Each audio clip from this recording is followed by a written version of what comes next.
उन्होंने तो सप्तर्षि वालों ने तो पूरा नक्षत्र को बताया है कि ये नक्षत्र किस वर्ष में एक्टिव होता है। तो हम लोग उस पर पूरा कब कब ये नक्षत्र एक्टिव होगा, अश्विनी से लेकर के रेवती तक पूरा एक सीरीज हम लोग चलाएंगे और देखेंगे कि इसकी कैरेक्टरिस्टिक्स क्या हैं।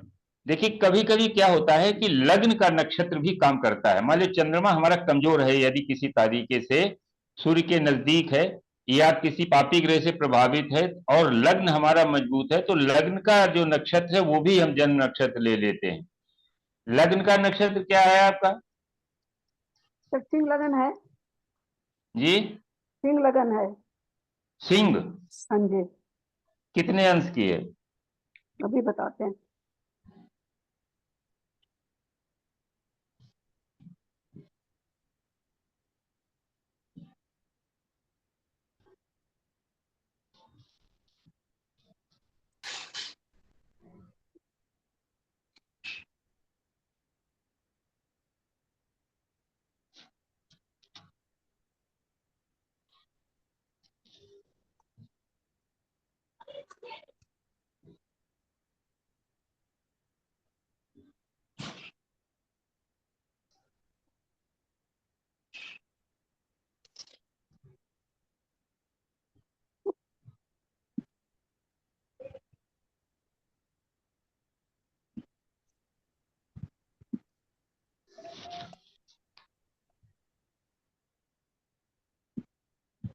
सर खुल ही नहीं रहा। चलो कोई बात नहीं, इसको फिर हम जब वो करेंगे ना, शुरू करेंगे, तब हम फिर इसको लेंगे। फिलहाल अभी आज कोई चार्ट हो, अगर किसी के पास कोई चार्ट जो चाहता है कि इसको वैदिक और नाड़ी दोनों से डेलिनेट करें, तो नोन चार्ट हो जिसमें घटनाओं को हम लोग देखेंगे, टाइम ऑफ इवेंट्स, इवेंट्स किस समय घटती हैं, और उसमें दशा से भी और नाड़ी के ट्रांजिट से भी। नाड़ी में कोई भी इवेंट है वो ट्रांजिट से ही हम लोग उसको देखते हैं। तो अगर किसी के पास कोई चार्ट हो तो उसको हम लोग डालते हैं। फिर नवांश में भी हम लोग देखेंगे कि नवांश में जो ट्रांजिट है वो भी बड़ा महत्वपूर्ण है। नवांश का ट्रांजिट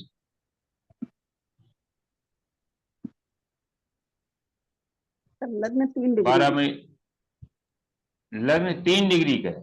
हाँ जी। तो के, केतु का नक्षत्र केतु, होगा। हाँ, हाँ, केतु का। केतु का है, मघा नक्षत्र हुआ केतु का। ये देखिए मगा का। केतु आपके लिए बड़ा वो महत्वपूर्ण ग्रंथ, वो प्लेनेट हो गया, लग्न से भी, और वहां पर सर वो बैठा केतु।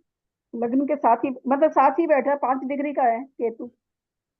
अच्छा, लग्न में ही बैठा है, हाँ जी। अपने अपने नक्षत्र में। अपने ही नक्षत्र में। हाँ।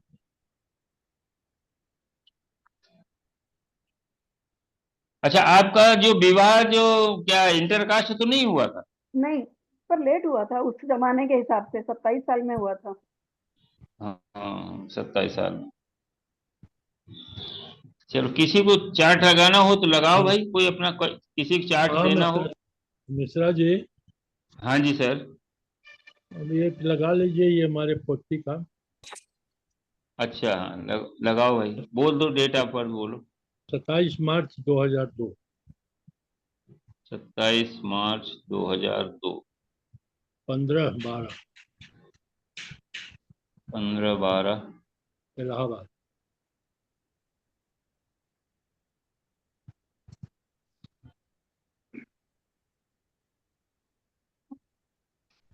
ये किसका चार्ट है? वो लड़की का है, उसका, जो कलकत्ता वाली ग्रैंड लड़की डॉटर है? डॉटर है। ग्रैंड डॉटर है ना? हाँ। अच्छा अच्छा।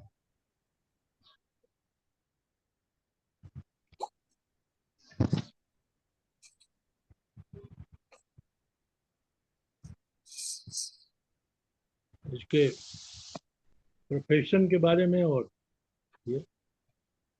देखो इसका प्रोफेशन ऐसे अगर देखा जाए तो हाँ षष्ठेश जो है वो दशम में बैठा है। हाँ वैदिक से पहले देखेंगे। हाँ कहीं कहीं कुछ आचार्यों ने, उत्तराखंड के कुछ आचार्यों ने लग्न से भी व्यवसाय को निर्धारित किया है कि चूंकि हाँ इसकी लग्न जो है सिंह है, ये सरकारी गवर्नमेंट का कारक है, तो हाँ ऐसे जातक को गवर्नमेंट सर्विस में जाना जाना चाहिए, उसके लिए प्रयास करना चाहिए। हाँ दूसरा है कि जो हम लोग सामान्य तरीके से देखते हैं कि 6 और 10 का अगर संबंध है तो उसे सर्विस ही करेगी। हाँ हाँ, इसके बाद जो है वहां पर शनि है और हाँ मित्र के घर में बैठा है, और दशमेश जो है शुक्र है, वो नवमेश के साथ में नवम भाव में एक राजयोग का निर्माण कर रहा है। हाँ राहु ये बता सकता है, राहु ये कहेगा कि भले ही छोटे से स्टार्ट करे गवर्नमेंट में, लेकिन आगे ये राइज करेगी। तो कुल मिलाकर के इसके जो एजुकेशन है, वो क्या इसने कुछ बीटेक एमबीए वगैरह कुछ किया है क्या? कर बीटेक रही, क्या फाइनल कर ईयर रही? में है, एकदम समापन में है। ये भी करेंगी, एमबीए भी करेंगी। सर जी इनका 8th और 11th का वो है, एंसेस्टर प्रॉपर्टीज बहुत मिलेंगी, परिवर्तन है। हाँ, वो मतलब जो है अष्टमेश जो नहीं, तो ये हमको लगता है कि इसका जो थर्ड हाउस का लॉर्ड है वो मंगल के साथ में है। इसी क्या केवल अकेली एक ही चाइल्ड है ये? हाँ एक ही चाइल्ड है, ओनली वन। हाँ, तो एक चाइल्ड है तो पूरा, इसको तो पूरा ही मिलना है। फादर का अच्छे पोजीशन में है, जी जी। सर्विस करते हैं।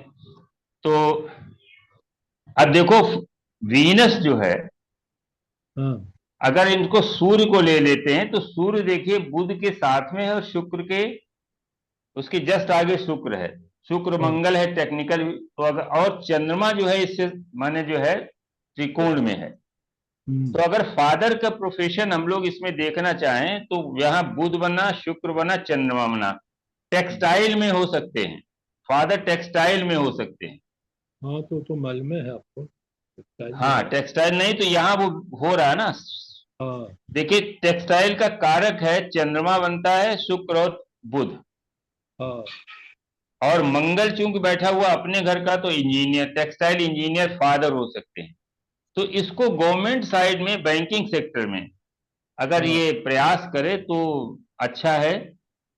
और वैसे तो इसमें इसको सीए भी अगर ये करना चाहे आगे, लेकिन अब चूंकि बीटेक कर लिया है तो इसको एमबीए करना चाहिए। एमबीए करा करके ये अच्छी गवर्नमेंट बैंक में भी जा सकती है, और नहीं तो प्राइवेट में तो बहुत अच्छा इसको आगे चलेगा। राहु शनि का क्या शनि राहु है, स्टार्ट में थोड़ी सी प्रॉब्लम होगी। शनि राहु जो है स्टार्ट में थोड़ा सा जो है, अब वहां पर इस समय आ रहा है, जुपिटर आ गया तो ये बस तो बहुत अच्छा इसका जाएगा। शनि राहु ये कर सकते हैं कि एक बार जो है जहां अप्लाई करेगी वहां इसको दिक्कत होगी, वहां इसका सिलेक्शन नहीं होगा। अच्छा, हाँ, बाद बाकी आगे जुपिटर है। देखिए, शनि को आगे राहु, यद्यपि शनि जो है राहु शनि के उसमें कम नहीं करता, राहु केवल क्या कर देता है, उसकी स्टेप डाउन कर देता है। मैं थोड़ा स्टार्ट होगा वो छोटे से होगा, लेकिन जस्ट आगे उसको जुपिटर मिल रहा है। हाँ और जुपिटर को आगे जैसे बढ़ेगा, शनि आगे बढ़ेगा, कर्क में जाएगा तो नीचे से सूर्य और बुध दोनों मिल रहे हैं, और आगे जाएगा तो शुक्र मिल जाएगा इसको। तो प्रोफेशनली ठीक है, थोड़ा अप डाउन करते हुए, लेकिन प्रोफेशन में आगे बहुत बड़ी दिक्कत नहीं आएगी। तो गवर्नमेंट जॉब के लिए बेहतर होगा। हाँ, गवर्नमेंट जॉब के लिए बेहतर है, क्योंकि सिंह लग्न है।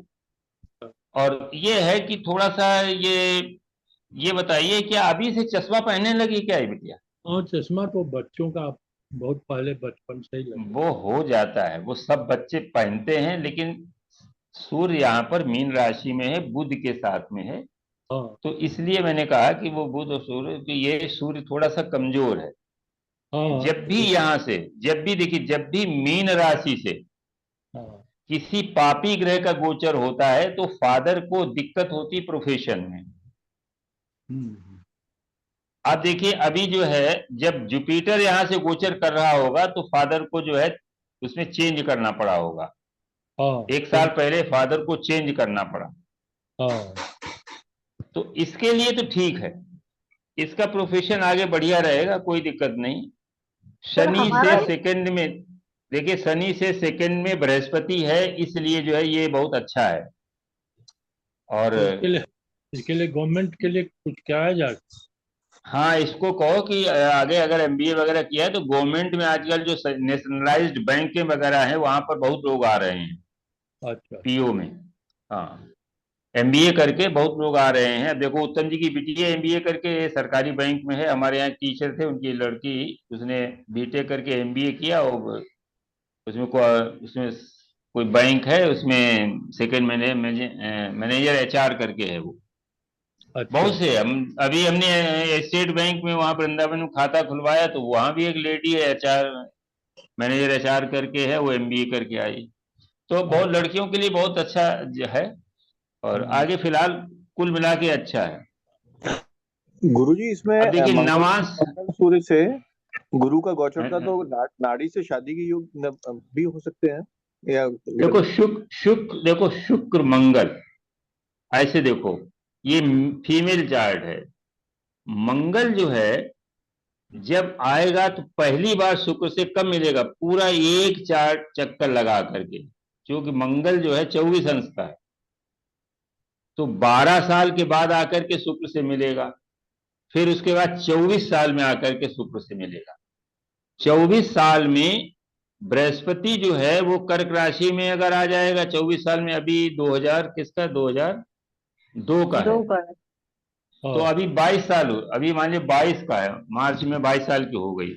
हाँ तो अब ये 22 साल की होगी, 24 में जो है ये कर्क में सिंह में जब पहुंच जाएगा, हाँ। जब बृहस्पति सिंह में पहुंचेगा तो इसको एक्टिवेट करेगा मंगल और शुक्र को, उस समय इसकी शादी होगी।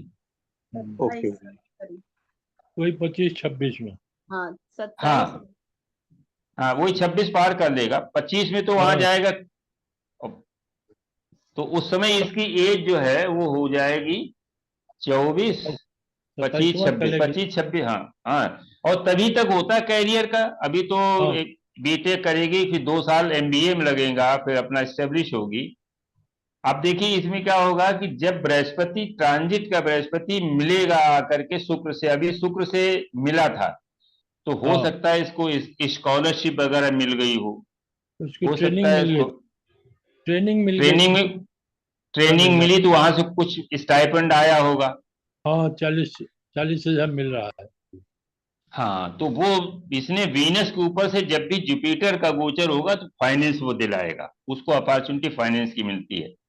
लेकिन जब शनि शनि जब आएगा उसके त्रिकोण में, अब जैसे शनि इसमें कुंभ राशि में है, तो हाँ। कुंभ राशि में 25 तक रहेगा, और हाँ। यहाँ से देखेगा इस शुक्र को। तो अभी देखने से नहीं बनेगा, जब ये मीन राशि में आएगा, और शुक्र जो है 0 का है तो शुक्र भी मीन राशि में इसको माना जाएगा। आना जाएगा। शनि जब हाँ, जब शनि मीन राशि में आएगा तो इसका प्रोफेशन लगेगा, इसकी नौकरी लगेगी। तो अभी 1.5 साल तो है ही कम से कम, और शनि वो डिग्री जो है वहां तक पहुंचने में 1 साल और ले लेगा, तो 2-2.5 साल के बाद इसका एक अच्छा जॉब लग जाएगा। अभी फिलहाल थोड़ा सा जो है वो फाइनेंस आ रहा है। और जब भी फाइनेंस आ रहा है। बृहस्पति जो हाँ, तो वो इसीलिए आ रहा है कि वीनस के ऊपर से भी गोचर करके जुपिटर गया है।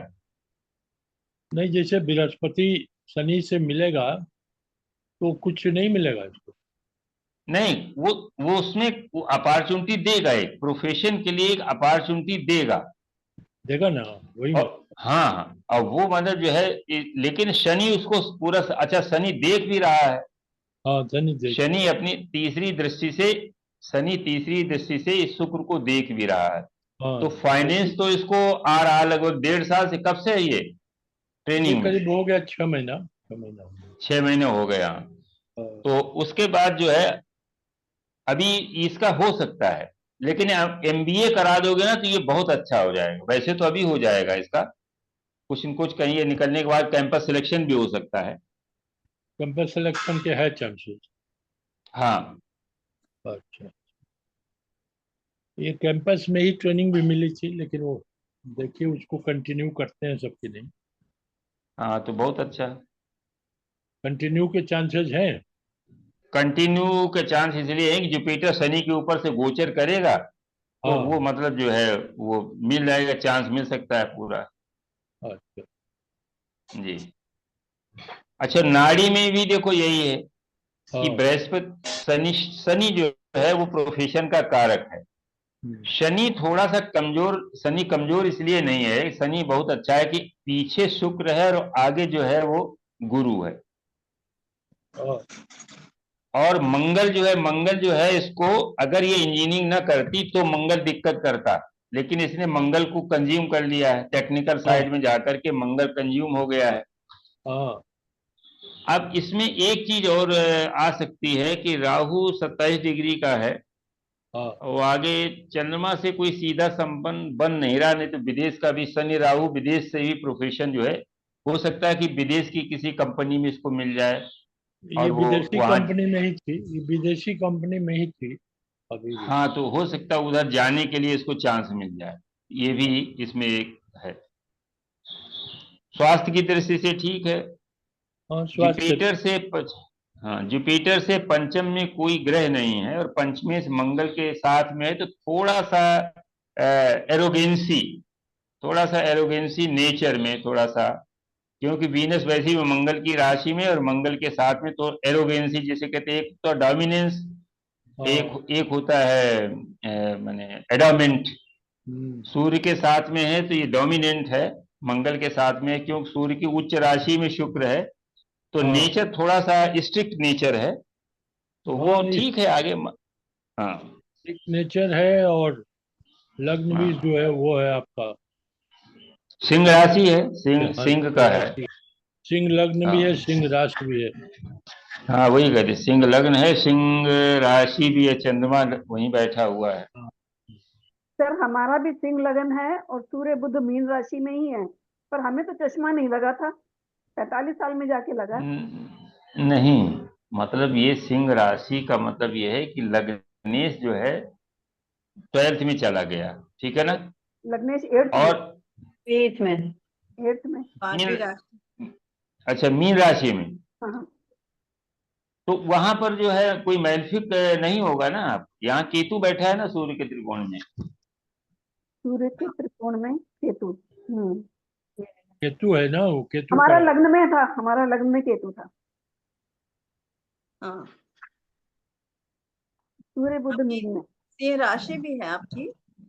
हाँ, सिंह राशि है आपकी। नहीं लग्न सिंह है, भरणी मेष राशि। राइट टाइम का कम पावर हो। हम्म, यहाँ पर भावेश जो है भाव कारक, ये दोनों पीड़ित हैं केतु से, जिसकी वजह से मैंने पूछा कि अर्ली उसमें क्या है, क्योंकि बुध जो है वो भी सेकंड हाउस का कारक है, सेकंड हाउस में आंख भी है, फेस का ऊपरी हिस्सा है, आंख भी है, उसका स्वामी भी है, और केतु उसके त्रिकोण में है, केतु बुध का परम शत्रु है, जिसकी वजह से मैंने कहा सूर्य जो है आंख का कारक भी है, हाँ। जिसकी वजह से मैंने कहा।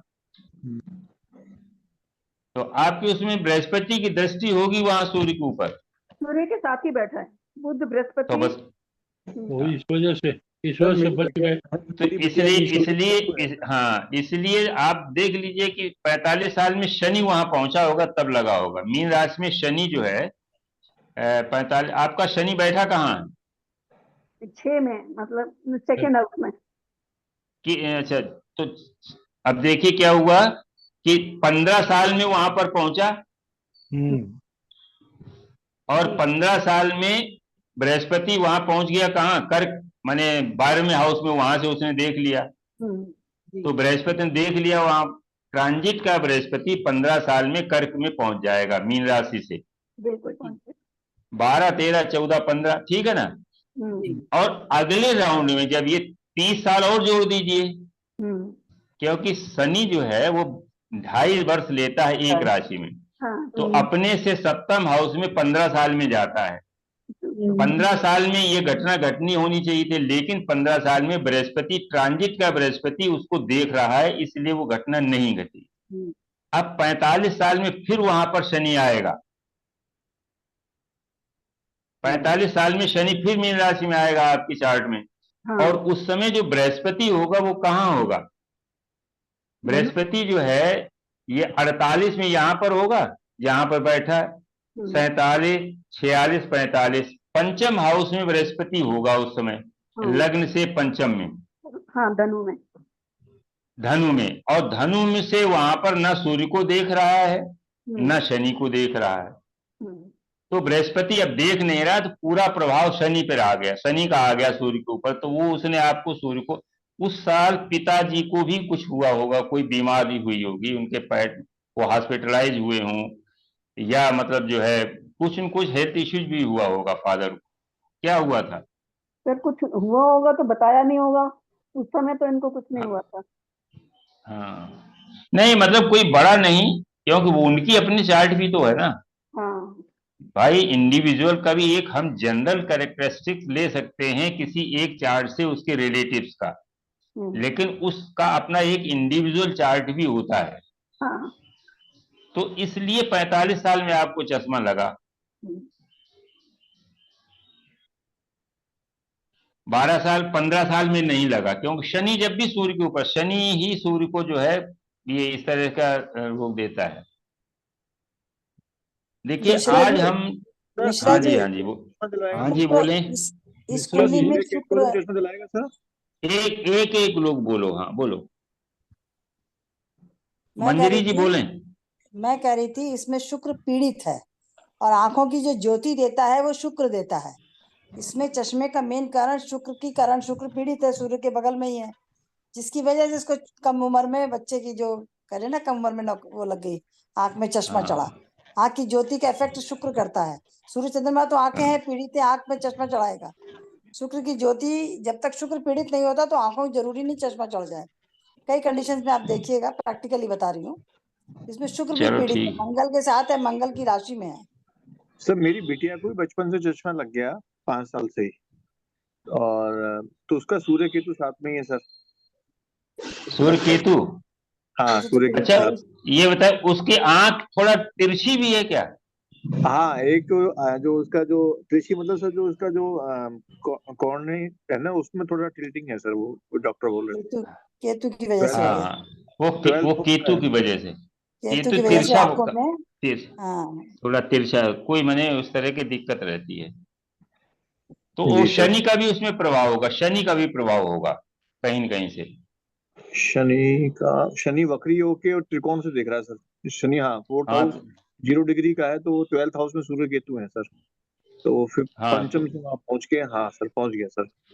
त्रिकोण में संबंध हो गया, तो वो, जी हाँ ठीक है सर। सूर्य केतु प्लैनेट, जब भी आएंगे, जब चश्मे के चांसेस हो जाएंगे सूर्य नहीं केतु से। नहीं ब्रज नहीं, अरे हमेशा के लिए नहीं, जब एक बार बृहस्पति हो हमेशा गया। के लिए नहीं। जब वो 6 8 12 में आते हैं, जैसे छठे भाव में अगर सूर्य नीच का हो जाए और शनि से दृष्ट हो जाए तो ब्लाइंड हो जाता है। अगर 6th हाउस में शनि सूर्य नीच का है और उस पर शनि की दृष्टि है,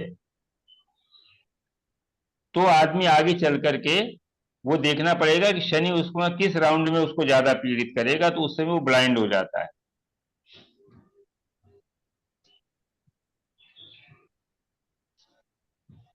और मिश्रा जी, एक बार लिख लेते हाँ सर, जी तो हाँ जी 6th हाउस में मिश्रा सूर्य जी, नीच का इस हो। इस बच्ची को जी। ISPCS में डलाया जा सकता है? नहीं? शनि की दृष्टि, देखो सूर्य जो है, उसके लिए सूर्य जो है बहुत अच्छा होना चाहिए। सूर्य एक तो अग्नि तत्व का है, और वहां पर अष्टम हाउस भी वृश्चिक राशि का है और मीन राशि में भी है, और वहां पर नीच का बुध भी बैठा हुआ है। तो उतना ये तैयार नहीं कर पाएगी, लेकिन अगर प्रयास किया जाए तो ये छोटे उसमें आ जाएगी। डायरेक्ट IAS अगर नहीं होगी तो एलाइड सर्विसेज में आ सकती है, क्योंकि एलाइड में हो? बहुत अच्छा, हाँ बहुत अच्छा राजयोग है, 9 10 का योग बना है, बढ़िया, और 9 10 का योग है। और नवम हाउस में बना हुआ है। हाँ, तो ये भी एक अच्छा योग है। शुक्र सर एक चीज और बताइए, जो सूर्य और जी केतु वाला जो आपने बताया, तो वो सूर्य और केतु की युति है या सूर्य और केतु मतलब ट्राइन में है तभी भी ऐसा आंख में प्रॉब्लम हो सकती है? हाँ, सूर्य केतु ट्राइन में भी है, अगर उस पर किसी अच्छे शुभ ग्रह की, सूर्य के आसपास वीनस चलता है, अगर वीनस साथ में है तो फिर वो वीनस प्रॉब्लम ले लेगा, फिर सूर्य जो है उसका मतलब जो है उतना असर नहीं करेगा। नहीं, जो अभी आपने जैसे ये आंख में तिरछे वाली बात करी, तो वो केतु देता है, तो वो ट्राइन केतु में देता तिरछा है या? हाँ, साथ में हो तो ज्यादा प्रभाव है, ट्राइन में है तो थोड़ा सा कम प्रभाव है। ओके।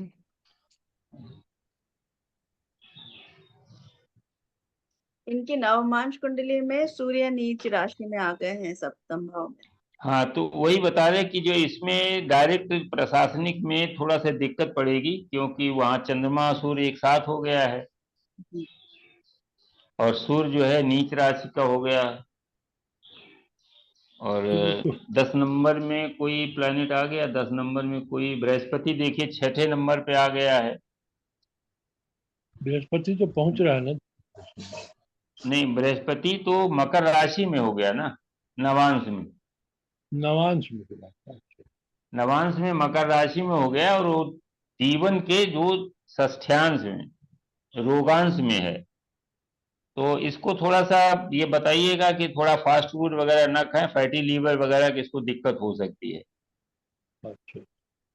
हाँ, क्योंकि बृहस्पति एक तो वहां पर जो है 6ठे भाव की राशि में नीच का हो गया है। हाँ। तो आज थोड़ा सा हम उस पे बात करते हैं। आज मिश्रा जी है नहीं, हमें लगता है वो मिश्रा जी ने उस दिन शुरू किया था कि जो है सर मैं हूँ श्रवण सर। मिश्रा जी है ना। प्रणाम सर, मैं हूँ, सुन रहा हूँ सर। नमस्कार नमस्कार प्रणाम नमस्कार सर। नमस्कार। ये बताओ उनकी प्रवीण जी की क्लास कैसी लगी उस दिन आपको? ठीक लग रही है सर। अभी तो ठीक लग रही, क्योंकि वो अभी जो बता रहे हैं वो ट्रांजिट वाला मुख्य चीज इस समय ट्रांजिट वाला जो है। जी जी। और ट्रांजिट में सामान्य ट्रांजिट तो ज्यादातर क्लियर रहता है, जो उसके साथ कंपोजिट ट्रांजिट है, जी जी। जैसे शनि का गुरु पर जो है ट्रांजिट है, लेकिन गुरु के साथ में अगर मून भी बैठा है उसके त्रिकोण में या साथ में, तो उसका थोड़ा रिजल्ट बदल जाता है। जी जी। और बीच बीच में और भी चैप्टर्स वो डाल देते हैं, कहीं मैरिज का डाल देते हैं, कहीं संतान का डाल देते हैं, तो कुछ। तो आज मिश्रा जी ने कहा था कि आरूढ़ वगैरह पर भी कुछ थोड़ा सा हम लोग चिंतन करें। बिल्कुल सर, बिल्कुल तो सर। सर तो उसमें थोड़ा सा अभी चक्कर ये है कि मैं यहाँ हूँ तो हमारा सारा लिटरेचर वहाँ है, और बिना लिटरेचर की तैयारी होती नहीं। तो नवांश तो हम लोग पढ़ ही रहे हैं, कोई दिक्कत नहीं। आरूढ़ में आज हम लोग थोड़ा सा देखेंगे कि जैमिनी एक ऋषि थे।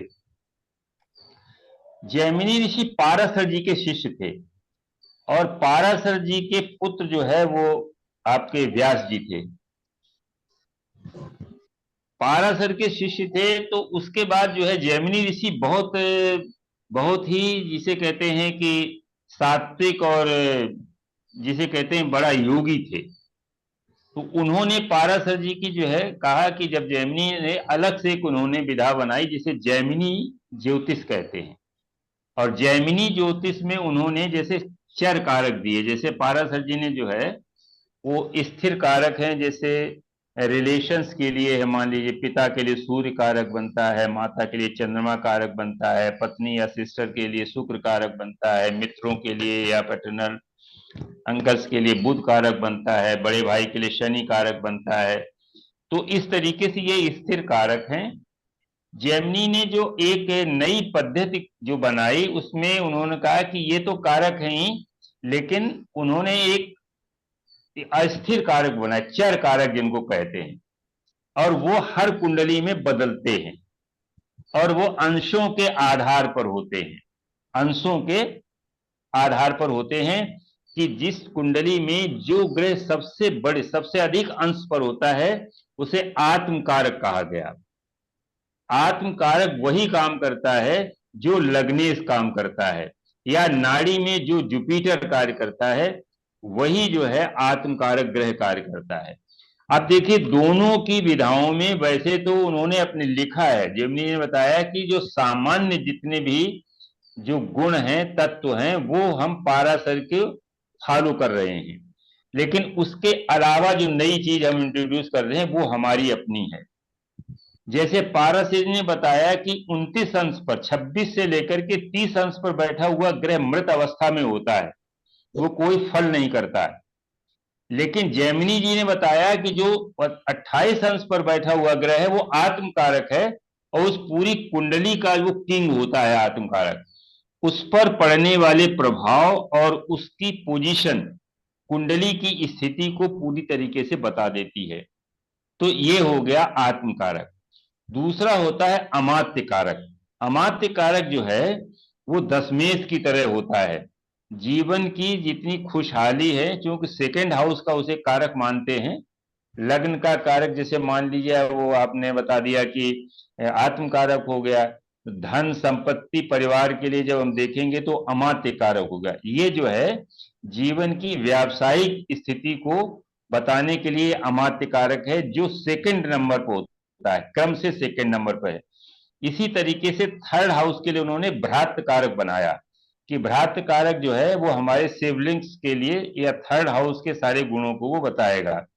फिर उसके बाद है मातृ कारक, फोर्थ हाउस के लिए पुत्र कारक।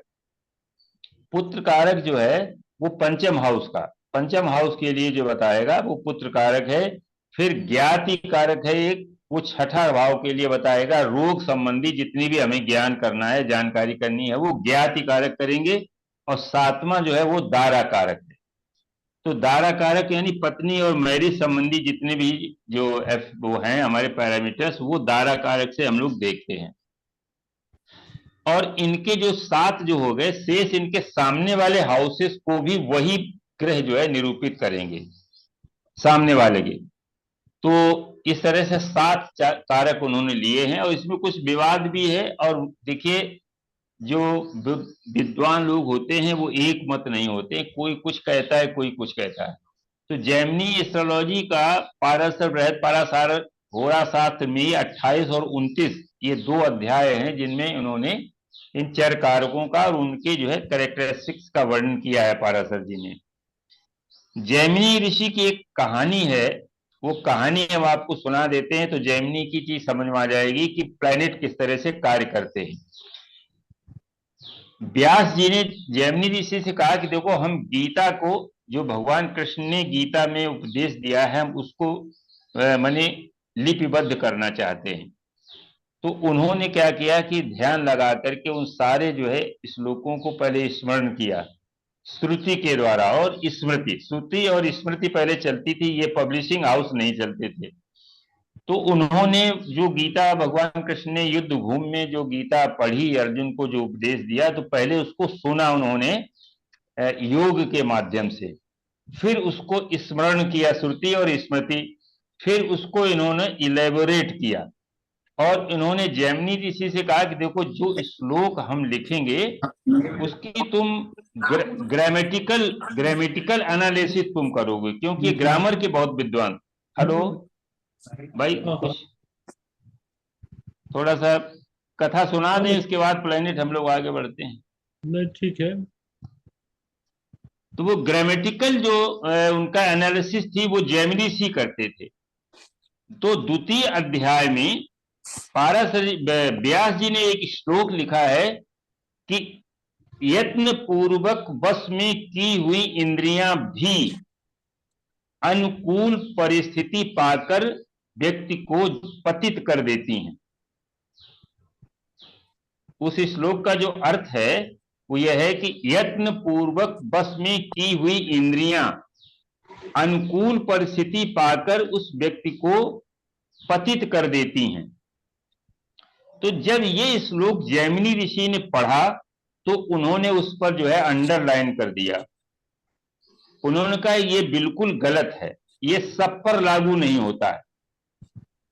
मैंने अपनी इंद्रियों को पूर्ण रूप से अपने बस में कर रखा है, मेरे ऊपर किसी भी परिस्थिति का कोई प्रभाव नहीं पड़ता है, न पड़ेगा और न मैं पतित होऊंगा।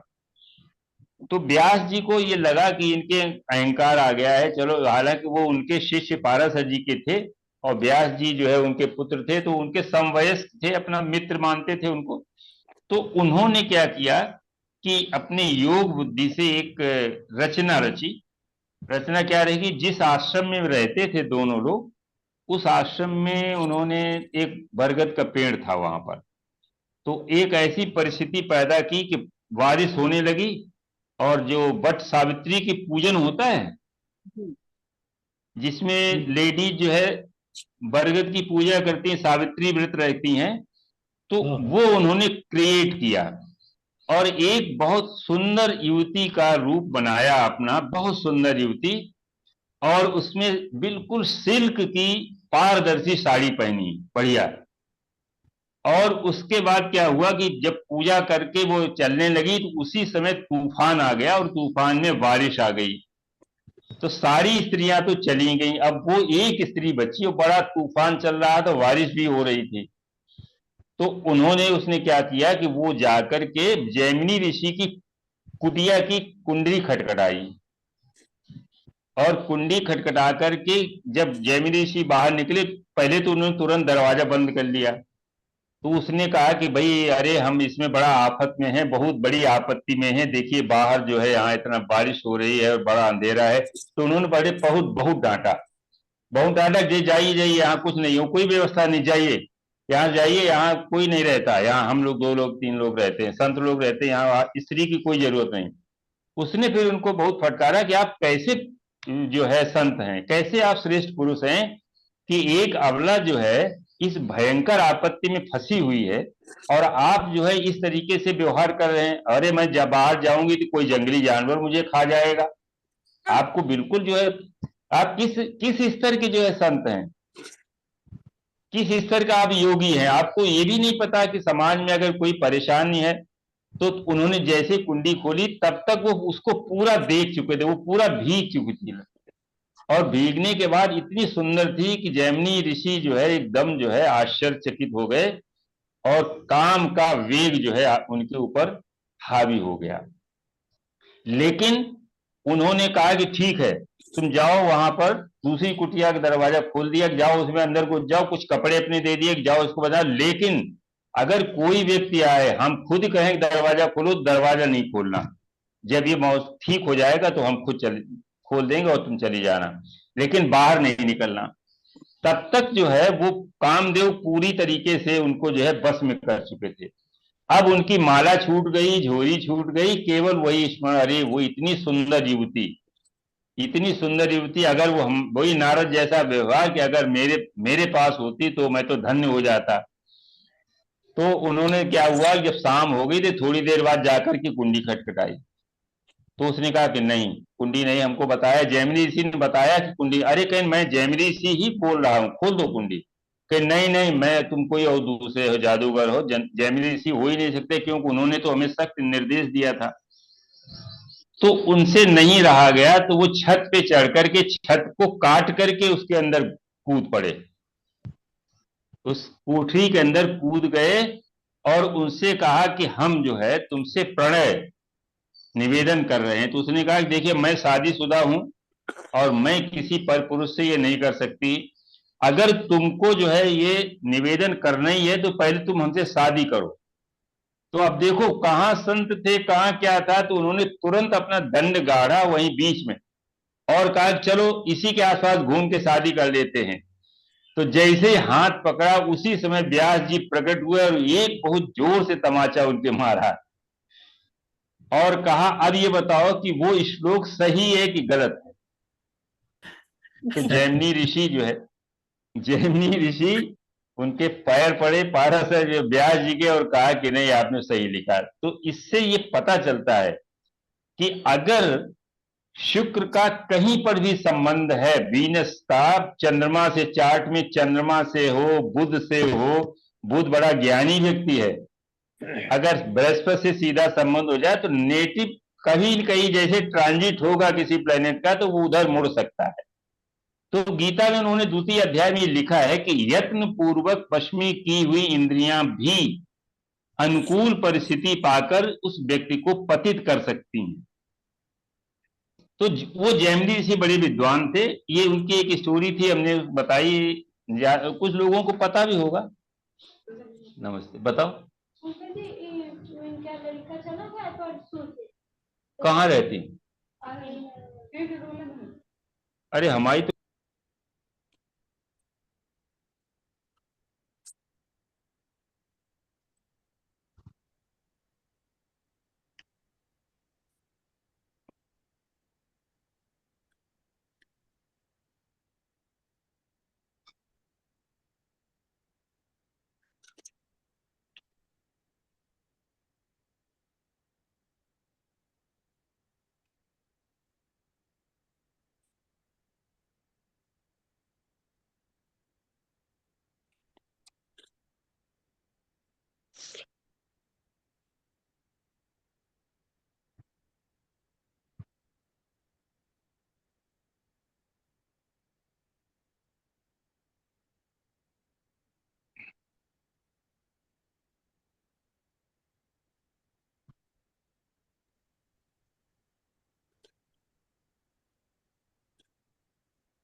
हाँ हाँ फिर बताना।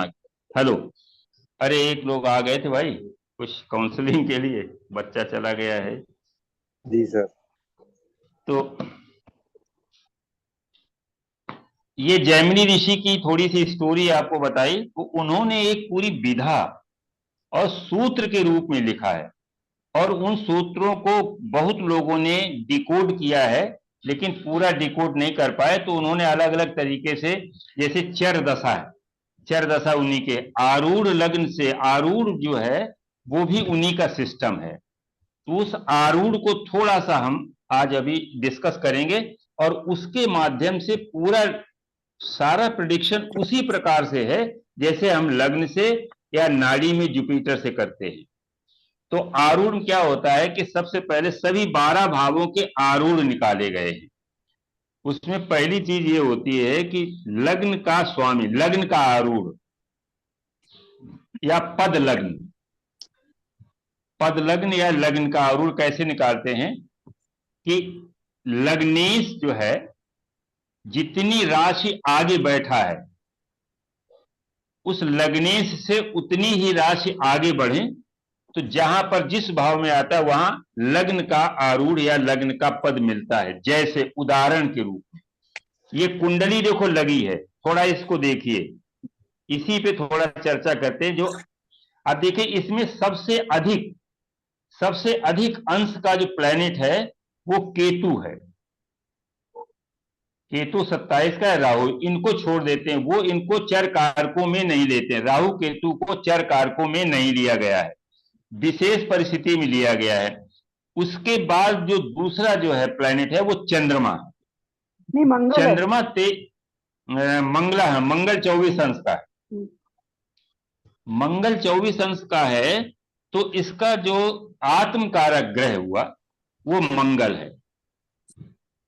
और मंगल के बाद जो दूसरा प्लैनेट है वो चंद्रमा है, ये अमात्य कारक है। ठीक है ना।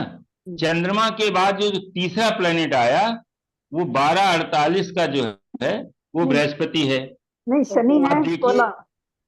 शनि 16 का, हाँ 16 जो है ये भ्रात। अब देखो इससे कैसे पता चला, जो भ्रातृ कारक है वो शनि है और वो राहु के साथ बैठा है।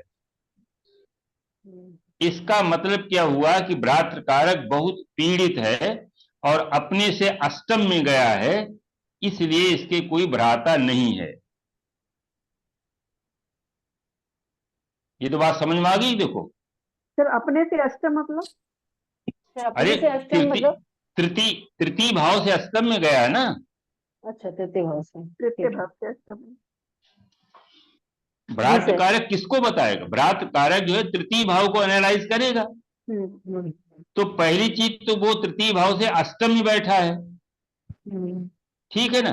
और फिर उसके बाद राहु के साथ में बैठा है, तो इसलिए इसके कोई भ्राता नहीं है। ऐसे उन्होंने डिस्कस किया है। अब जैसे आत्मकारक है मंगल है, इस कुंडली में आत्मकारक जो मंगल है, तो मंगल जो है यही इसको जो है आगे बढ़ाएगा, इसी के आसपास। और मंगल ना होता, कोई दूसरा बुध वगैरह होता तो ये इंजीनियरिंग ना करती। मंगल शुक्र के साथ में है, शुक्र के नक्षत्र में है, शुक्र दशमेश है, इसलिए इसका जो प्रोफेशन वगैरह है वो मंगल से ही संबंधित होगा। एक मिनट। हेलो हेलो जी भाई साहब नमस्कार, मैं भाजपा प्रदेश कार्यालय से बात कर ठीक, रही हूँ। अभी अभी हम बात करें, वोट डालेंगे, मोदी जी को वोट देंगे। यार सवेरे 8-10 बार आ चुके हैं, हम भाजपा कार्यालय से बोल रहे हैं। तो इस तरीके से जो है इसको अभी हम लोग प्रिडिक्शन तो बाद में लेंगे, समझ लें केवल। और इसके बाद मात्र कारक, मात्र कारक जो है वो शनि के बाद 16 के बाद जो आता है वो बृहस्पति, बृहस्पति है। हाँ गुरु है पहले, गुरु। अच्छा, बृहस्पति है, तो ये जो है ये भी बैठा हुआ है अपने से अष्टम में, अष्टम में। और राहु के नक्षत्र में है।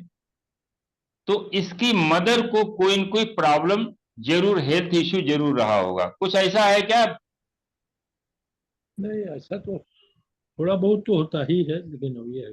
नहीं, बृहस्पति, बृहस्पति जैसे मान ली फैटी प्लैनेट है, फैट हो सकता है कुछ, सुप्रिया मतलब जी और ये, उससे। ये सुप्रिया जी ये जो कुंडली है ना, जैमिनी वाली कुंडली का ऑप्शन होता है, वो लगा दो तो और अच्छा रहेगा। अच्छा सब अच्छा जी क्लियर भी रहता है। जी जी जी। तो इस पे आप उस पे जाओगे ना, चार्ट में जैमिनी वाले में।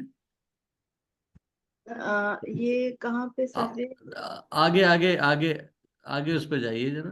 नहीं, आप आगे खाली जो है बढ़ाते जाइए तब भी आ जाएगा। या आप देखिए रिपोर्ट, इस पे चार्ट पे देखिए, चार्ट पे देखिए, चार्ट पे आ जाएगा। जेमिनी का है ना, देखिए कोई है जेमिनी का?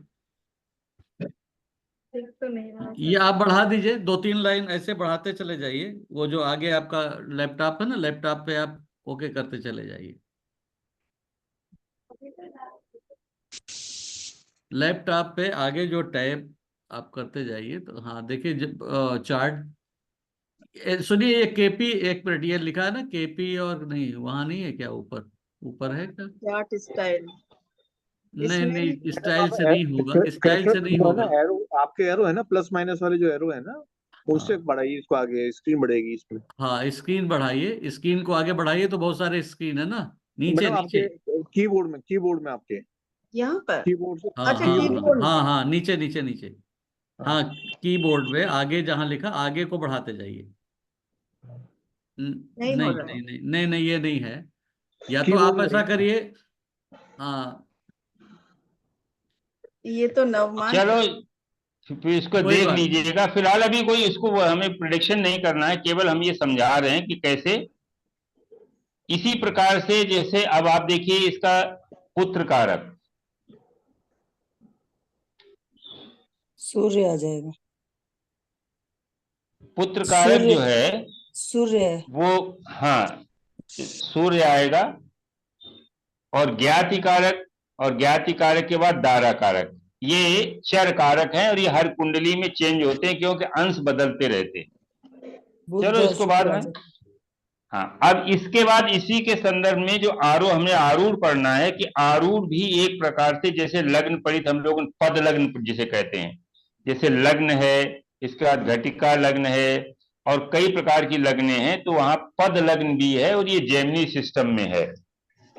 कभी देखो मौका मिला तो जेमिनी का थोड़ा सा हम लोग जो है वो देखेंगे कि कैसे ये इनके सूत्र कैसे काम करते हैं। जैसे अर्गला का एक सूत्र है, हम लोग जेमिनी में अर्गला कैसे काम करती है। तो इसमें जो है, अब जैसे मान लीजिए हमें लग्न का पद देखना है, लग्न बदल गई है ना? इसकी। लगन बदल गई। ये ठीक हो गया, ठीक हो गया। हाँ, हाँ, अब इसमें देखो लग्न का पद हमें देखना है कि लग्न के इसमें पद कैसे निकालते हैं। इसमें होगा शायद सर जी। हाँ, इस पे होगा, इस पे होगा। ये रही है जेमिनी। जैमिनी कारक दृष्टियां, ये तो हाँ, नहीं, जैमिनी का, हाँ जैमिनी लग्न देखिए क्या है। जैमिनी कारक। नहीं नहीं, आप ऐसा करिए ना, आप यहाँ पे जो आगे बढ़ाते चले जाते हैं ना, एक ही चार्ट है ना। ये लग्न। जब जब लैपटॉप में जो है आप आगे बढ़ते हो की में, तो ऑटोमेटिकली बहुत सारे 100 चार्ट्स खुलेंगे, तो उसमें मिल जाएगा आपको। 3-4 जैसे ही करोगे आगे जेमिनी का मिल जाएगा। आप नीचे देखिए, नीचे हरा जो बटन दिख रहा है, इसमें जी। वर्तमान, पीछे और ये विराम तो दिख ये रहा है, और नहीं चार्ट आगे। नहीं, ये नहीं है, चेंज हो ये तो रही है टाइम क्या? का है, ये टाइम का। ये तो टाइम चार्ट है। या कीबोर्ड पे देखिए ऐसा मैंने करिए, कीबोर्ड। सुनिए, या ऐसा करिए, अगर मुझे आप वो दे दीजिए तो मैं यहाँ से भेज दूँ, मैं कर दूँ, हाँ हाँ, मैं आपको होस्ट बना मैं देती हूँ। लगा देता हूँ, ठीक है। जी जी, ठीक है। मैडम रिकॉर्डिंग डिस्टर्ब नहीं होनी चाहिए, देख लीजिएगा प्लीज, है ना। हाँ हाँ हाँ जी। श्रवण सर जी, मैं आपको एडमिन बना देती हूँ। ठीक है, उसमें पद लग्न उपलग्न सब बनी हुई आएंगी नीचे, हाँ हाँ, सब और आएगा। उल्लग्न बनी हुई है नीचे। हाँ, आप बन गए? ठीक देखिए, है, ठीक। तो मैं ये बंद करूँ मेरे चार्ट क्या? हाँ, आप बंद कर सकते हो, मैं देखो यहाँ से देता हूँ, ठीक है। लिंक जी, भेज। बंद हुई क्या? नहीं, अभी नहीं नहीं। हुई? अच्छा, पता नहीं कहाँ चली गई।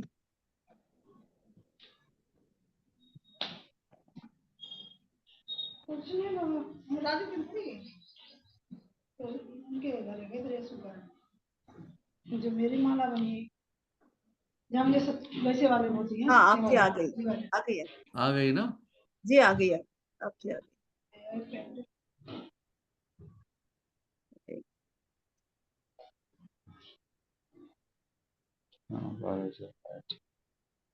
तो इसमें जैसे हमने कोई भी खोला, सपोज एक मैंने ऐसे ही आज ही बना लिया, ठीक है, आज का ही कर लेते। तो इसमें जो है ना, जब हम आगे जाते हैं, जी, आपकी आ रही है क्या? दिख रही हाँ, है? ये बहुत आप दिखाई पड़ रहा है क्या? हाँ जी दिख रहा है सर। हाँ तो इसमें जो है आगे हम जब जाते हैं तो जेमिनी का एक आ जाएगा सीधे, ये है ना जेमिनी का, ये पद है, ये आ गया। जी। हाँ जी जी।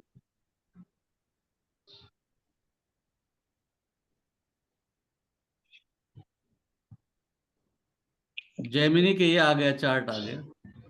जी, चार्ट तो आ गया, जी, लेकिन मेन मेन चार्ट तो ना, मेन चार्ट जीवन ये है कहाँ सर, पे? ये सर, ये है ना अच्छा अच्छा सामने। अच्छा, हाँ वो ये चार्ट आज का है। हाँ, इसकी अब डिग्री देखो बता इसमें दीजिए, हम लोग, डिग्री भी कर देते हैं। नहीं डिग्री नहीं, अब डिग्री तो चर कारक तो देख ही लिए, इसमें लिखे हुए हैं। फिलहाल अभी हम लोग जो आरूढ़ देख रहे हैं जी उसको देखते हैं। जी जी। देखिए इसमें आरूढ़ जो लग्न हमने निकालते हैं, हर भाव की एक लग्न है, पद है।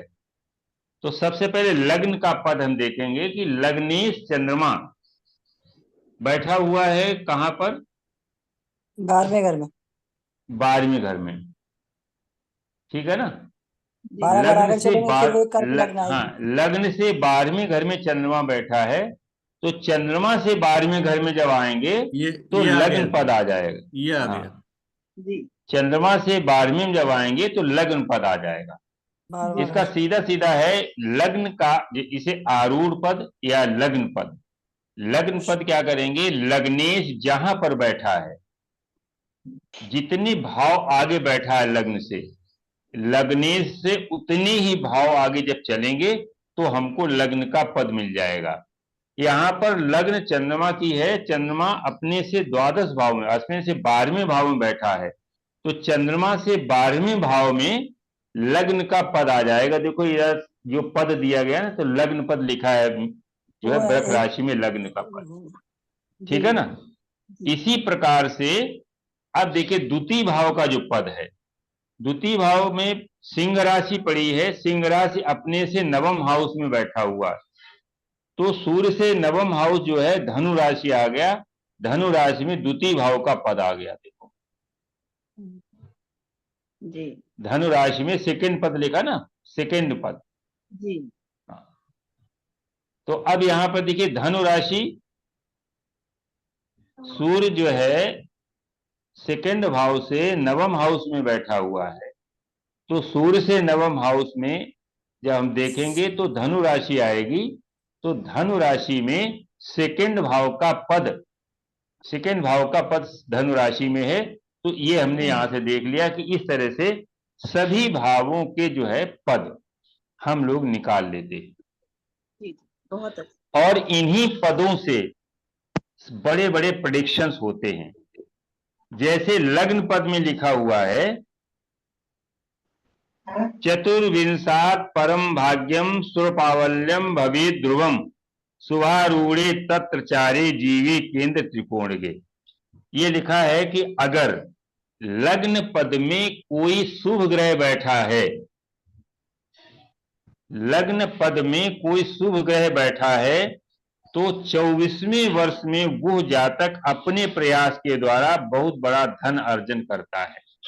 अब आप लोग अपनी कुंडली में देखिए कि लग्न पद हमारा कहां पर है और 24वें वर्ष में क्या होता है। शशि जी की कुंडली में जो है देखिए बताया थी 24वें वर्ष में शादी हुई थी और वो सर्विस लगी थी, हाँ नौकरी लगी थी। तो लग्न आपका क्या है? सिंह लग्न है। सिंह लग्न, सूर्य कहाँ बैठा है? 8वें भाव में। 8वें भाव में। हाँ जी। 8वें से 8वें। तो थर्ड, तो लग्न का पद थर्ड हाउस में हो गया। हाँ जी। डिटेल दे दीजिए, मैं डाल देता हूँ। 28 मार्च 1952। मिश्रा जी साथ में ये भी बताइए, अगर लग्न सप्तम में जाता है तो उसका भाव वो हम वो अभी आने दो, अभी आने दो, आने दो भैया। 28 मार्च क्या है? 28 मार्च 28 मार्च 1952। 1952। टाइम क्या है? 50 दोपहर 52 52 52 नॉट 62।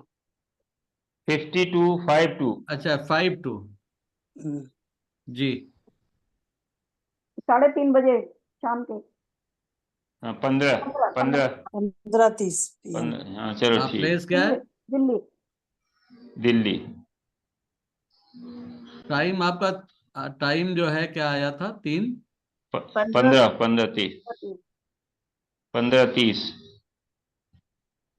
12:30 नहीं 15:30। मिश्रा जी जी जी।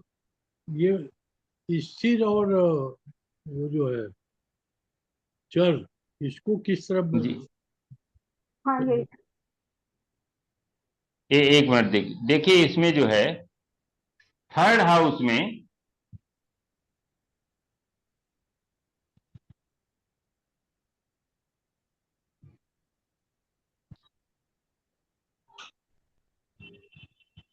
कौन सा था पद? ये था ना,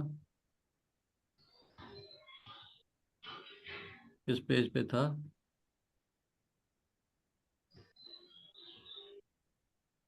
जेमिनी क्या थी?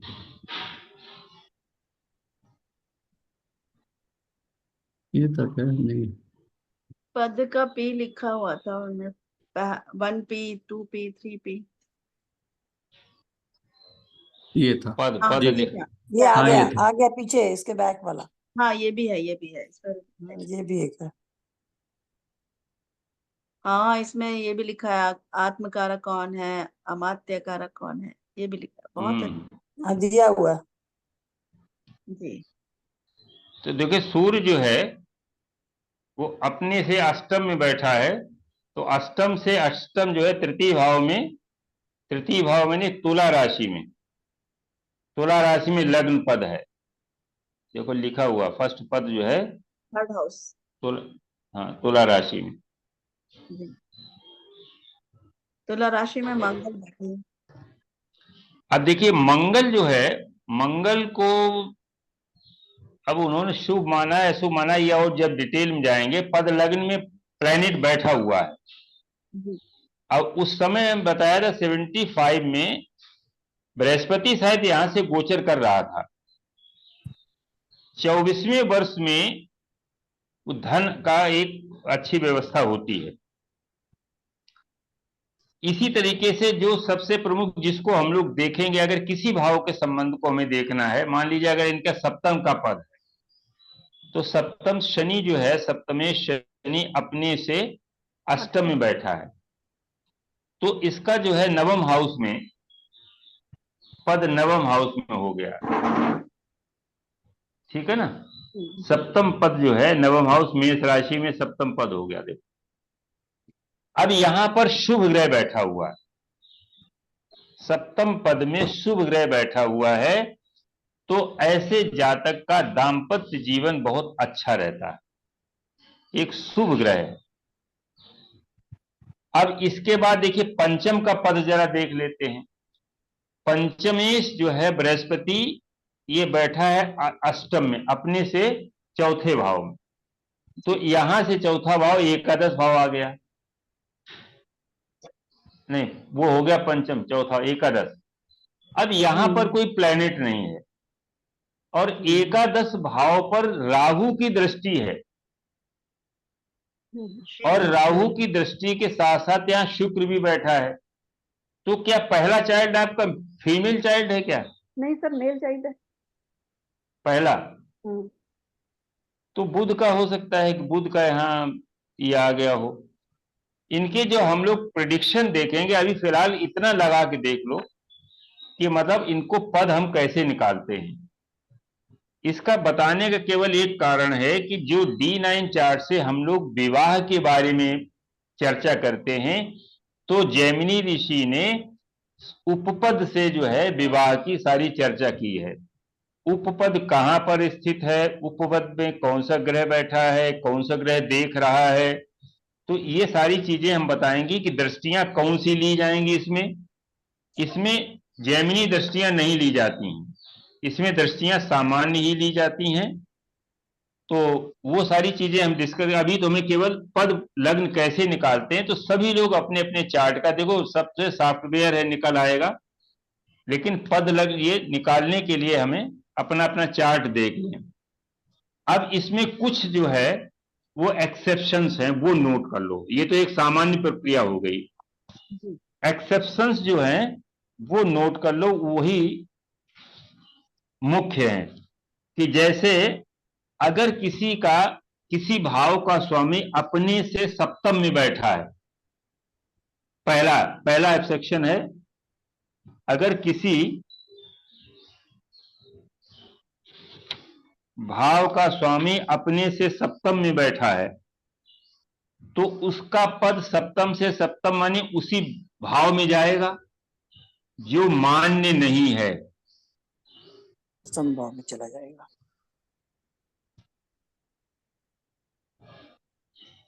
सर फिर से बताइए। अगर किसी भाव का स्वामी अपने से सप्तम में, मान लीजिए लग्नेश जो है सप्तम भाव में बैठ गया, जी सर, तो लग्नेश से सप्तम में लग्न ही हो गया, तो लग्न का पद लग्न में ही आ जाएगा जो कि मान्य नहीं है। तो जिस भाव का स्वामी अपने से सप्तम में बैठा है, उसका पद उससे दसम भाव में जाएगा, दसम में जाएगा।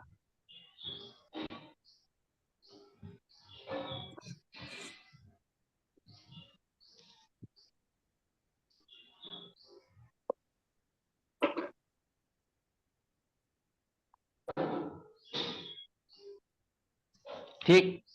दूसरा पॉइंट, ऐसा क्यों है? अब वो जैमिनी जी ने बताया कि वो उसको, अब उन्होंने बताया आरूढ़ का ये नियम है। सर यदि ऐसा हो तो मतलब किसमें, 10वें भाव में जाएगा या फिर जिस भाव का स्वामी सप्तम में बैठा अपने से सप्तम में बैठा है, उसका पद उस भाव से दसम भाव में जाएगा। गुरुजी इसमें अगर स्वराशि हो तो आप जैसे इसमें देखिए, इसमें आप नहीं, इसमें देखिए पहले, इसमें द्वितीय भाव का स्वामी अपने से सप्तम में बैठा है बुध, आप देखिए, ठीक है ना। तो अब ये क्या करेगा, द्वितीय से जो दसम होगा वो एकादश मिथुन में जाएगा। द्वितीय पद जो है मिथुन में होगा, देखो लिखा होगा कहीं, द्वितीय पद मिथुन में लिखा होगा, ये लिखा हुआ ना, राइट में लिखा है 2p लिखा हुआ है 11 हाउस में, है ना, 2p लिखा हुआ है, हाँ 2p लिखा हुआ है। तो ये एक एक्सेप्शन जो है इसमें इस तरीके से काम करेगा कि अगर किसी भाव का स्वामी अपने से सप्तम में है, तो उसका पद उस भाव से दसम भाव में जाएगा। तीसरा पॉइंट जो है गुरुजी एक इसमें और ये स्वराशि हो तो लगन, वही बता रहे, अगर स्वराशि है तो उससे चतुर्थ में जाएगा। अगर कोई ग्रह अपनी ही राशि में बैठा है, जैसे बृहस्पति, बृहस्पति अष्टम भाव में अपने घर में बैठा है, तो अष्टम का पद जो है मिथुन में जाएगा, कर्क में जाएगा। चतुर्थ में जाएगा तो मिथुन। एक पद कहाँ लिखा? एक पद मिथुन, धनु में कैसे आ गया? अच्छा दूर सॉरी। धन, हाँ, दशम में आएगा। इसमें देखिए दो चीजें हैं, इसमें तो दिया गया है दशम में आएगा, लेकिन इसमें लिखा यह है तो दशम में तो गया है। when seventh becomes the पद of the house, गुरु बैठा the तो है 9 fourth number from the sir, गुरु बैठा तो है 9 नंबर पे। एक मिनट बैठ जाओ। आवाज देखिए, इसमें अगर जो है आवाज दी नहीं, सप्तम हाउस, जैसे अभी लग्न का हमने देखा था कि अगर जो है सप्तमी, अब सप्तम में गया है तो दशम में जाएगा। इसी प्रकार से अगर लग्न से सप्तम, लग्न से सप्तम, यार म्यूट कर दो भाई, म्यूट कर दो, सब लोग उससे समझ में नहीं आता कि थोड़ा सा ये हट करके है। अगर किसी भाव का पद, अरे सर जी आप ही म्यूट हो गए। एक मिनट, अब मुझे जरा म्यूट कर दीजिए। सबको म्यूट कर दिया। नहीं, आप तो ठीक अनम्यूट है। दिखाई नहीं पड़ रहा, मुझे म्यूट कर दीजिए आप।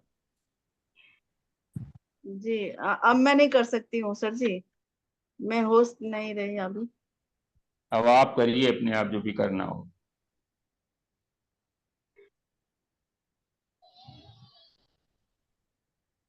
इसके बाद दूसरा रूल है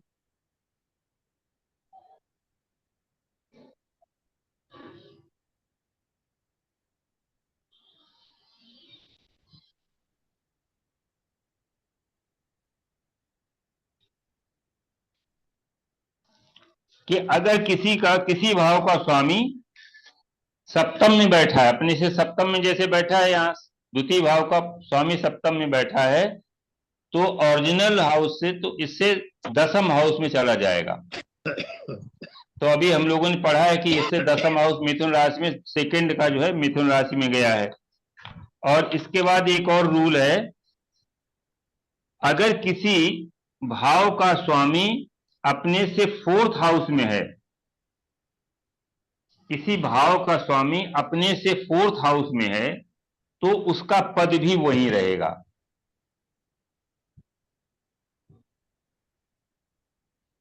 जैसे देखते हैं यहां,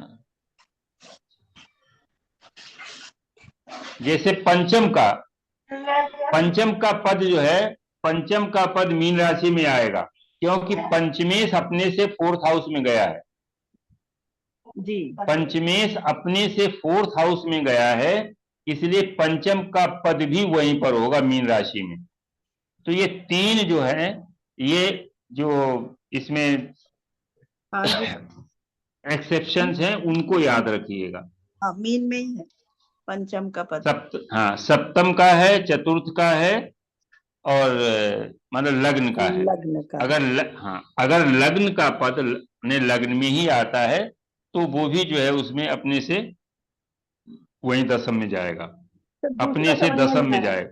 दूसरा समझ में नहीं आया, क्या है? पढ़ो जरा, कौन सा?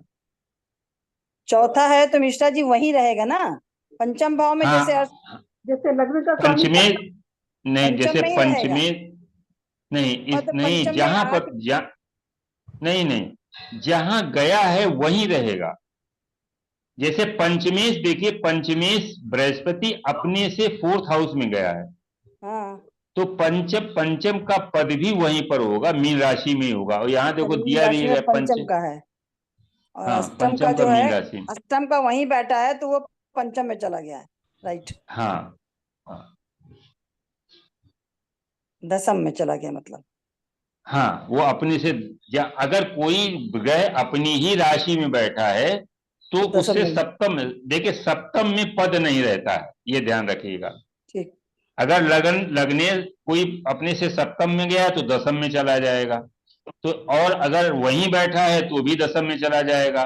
अगर फोर्थ में बैठा है तो वहीं बना रहेगा जहां पर वो है। तो इसमें इस चार्ट में तीनों एक्सेप्शंस दिए हुए हैं। देखिए, सेकंड का पद अपने से सप्तम में है, तो ये कहाँ जाएगा? दशम में। सेकंड का, हाँ, अब दशम में जाएगा, तो इसका दशम मिथुन राशि में है, तो सेकंड का पद मिथुन राशि में हो गया। पंचम, अगर कोई ग्रह अपने से, कोई किसी भाव का स्वामी अपने से फोर्थ हाउस में जाता है तो उसका पद भी वही बना रहेगा। जैसे नाइन्थ लॉर्ड अपने से फोर्थ में है तो पंचम का पद वही मीन राशि में बनेगा, तो पंचम का पद मीन राशि में लिखा हुआ है। तीसरा, तो इस तरीके से जो हमको निकालते, एक्सेप्शन को छोड़ देते हैं, 3 एक्सेप्शंस हैं, और बाद बाकी जो है कि जहां पर भावेश जितने भाव आगे बैठा है उतने ही भाव आगे उसका पद होता है। तो इस तरीके से सब लोग अपने चार्ट का बिना जो है वो सॉफ्टवेयर यूज किए हुए सब लोग निकालें कि जो ग्रह जहां बैठा है उसको निकाल के रखें। इसके बाद जो है उपपद जो है, ये हम लोग विवाह के लिए जिस तरह से वहां पर सप्तम और सप्तमेश देखते हैं, उसी प्रकार से 12वें घर पर यहाँ पर हम नवांश में विवाह के लिए देखते हैं, और इसमें जो है आरूढ़ में उपपद से देखते हैं। अब उपपद के लिए 2 चीजें हैं। सामान्य रूप से अनुचर उसके लिए प्रयोग में आया है, तो लग्न का जो अनुचर है वो 12th हाउस है।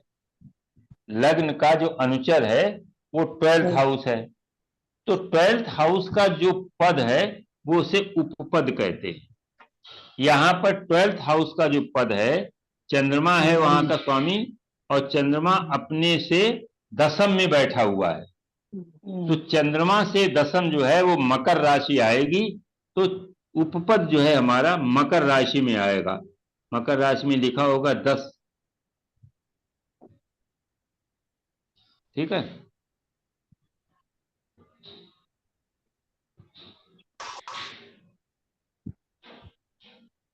उपपद चंद्रमा, पद लग्न की चार्ट है ना इसमें, तो हाँ पद का चार्ट नहीं दिया इसके अंदर। हाँ, ये पद लग्न का, लेकिन पद तो दिए गए ना। हाँ, पद दिए हैं, तो उपपद तो 12वें घर से निकालेंगे ना। तो 12वें का जो है, 12वें का अगर निकालेंगे तो वही उपपद हो जाएगा। हाँ, तो इसमें उपपद का चार्ट नहीं है, मतलब मैं ये कह रही हूँ, जो चार्ट दिख रहे हैं इसमें उपपद का चार्ट नहीं है। नहीं, उपपद कोई अलग थोड़ो, 12वें का पद ही उपपद कहलाता है। 12वें का पद जाएगा अगर, तो 12वें का पद जहां होगा वही उपपद होगा। 12वें के पद को ही उपपद कहते हैं। चंद्रमा का, तो चंद्रमा अपने से दशम में गया है, हाँ, तो दशम से दशम क्या हो जाएगा? मकर हो जाएगा। चंद्रमा से दशम मकर में अगर गया, हम ठीक गिने तो है। 7, 8, 9, छठे घर में लिखा हुआ है ना 9th, हाँ, 9वां पद, 9वां पद है, तो 9वां पद रहेगा ना वो, तो चंद्रमा का पद मकर राशि में। हाँ, मकर राशि में छठे रहेगा। घर में 9 राशि पड़ी है ना, 9th लिखा है ना, 9th पद। नहीं नहीं, ये 9th पद नहीं है, इसको उपपद नहीं कहेंगे। ये जो लिखा तो पद है ये हो गया ना फिर। वो क्या लिखा है? अरे देखो, चंद्रमा जो है इसका जहां बैठा है ना, 9th हाउस का स्वामी कहाँ बैठा? अपने सप्तम में बैठा है। हाँ, तो जब सप्तम में जाता है ना, 9th हाउस का स्वामी अपने से सप्तम में बैठा है, तो जब सप्तम में जाता है तो 9 से दशम उसका पद बनता है। तो यहाँ इसका पद कहाँ बना है? 9th का पद तो बना मकर राशि में, और 12 का पद इसमें लिखा नहीं, कहीं लिखा? कहीं देखो 12 का पद तुला में लिखा है, तुला में लिखा है। 12 का पद तुला में लिखा है, तो इसका अब उपपद ये तुला हो 12 जाएगा। का, अब उपपद जो है वो तुला पद हो तुला जाएगा। हो अब जाएगी। देखिए नहीं, 12 का पद जो है कैसे तुला में आ गया? देखो, दशम में गया तो दशम से तुला कैसे, सप्तम में कैसे मान लेंगे भाई? नहीं, ये तो कुछ गड़बड़ है। हाँ देखो भाई, अगर हम 12 का पद निकालेंगे ना, तो 12 देखेंगे, 12 का स्वामी जहां गया है उससे उतने ही भाव आगे देखेंगे, नवम भाव देखेंगे, तो 10 भाव आगे जब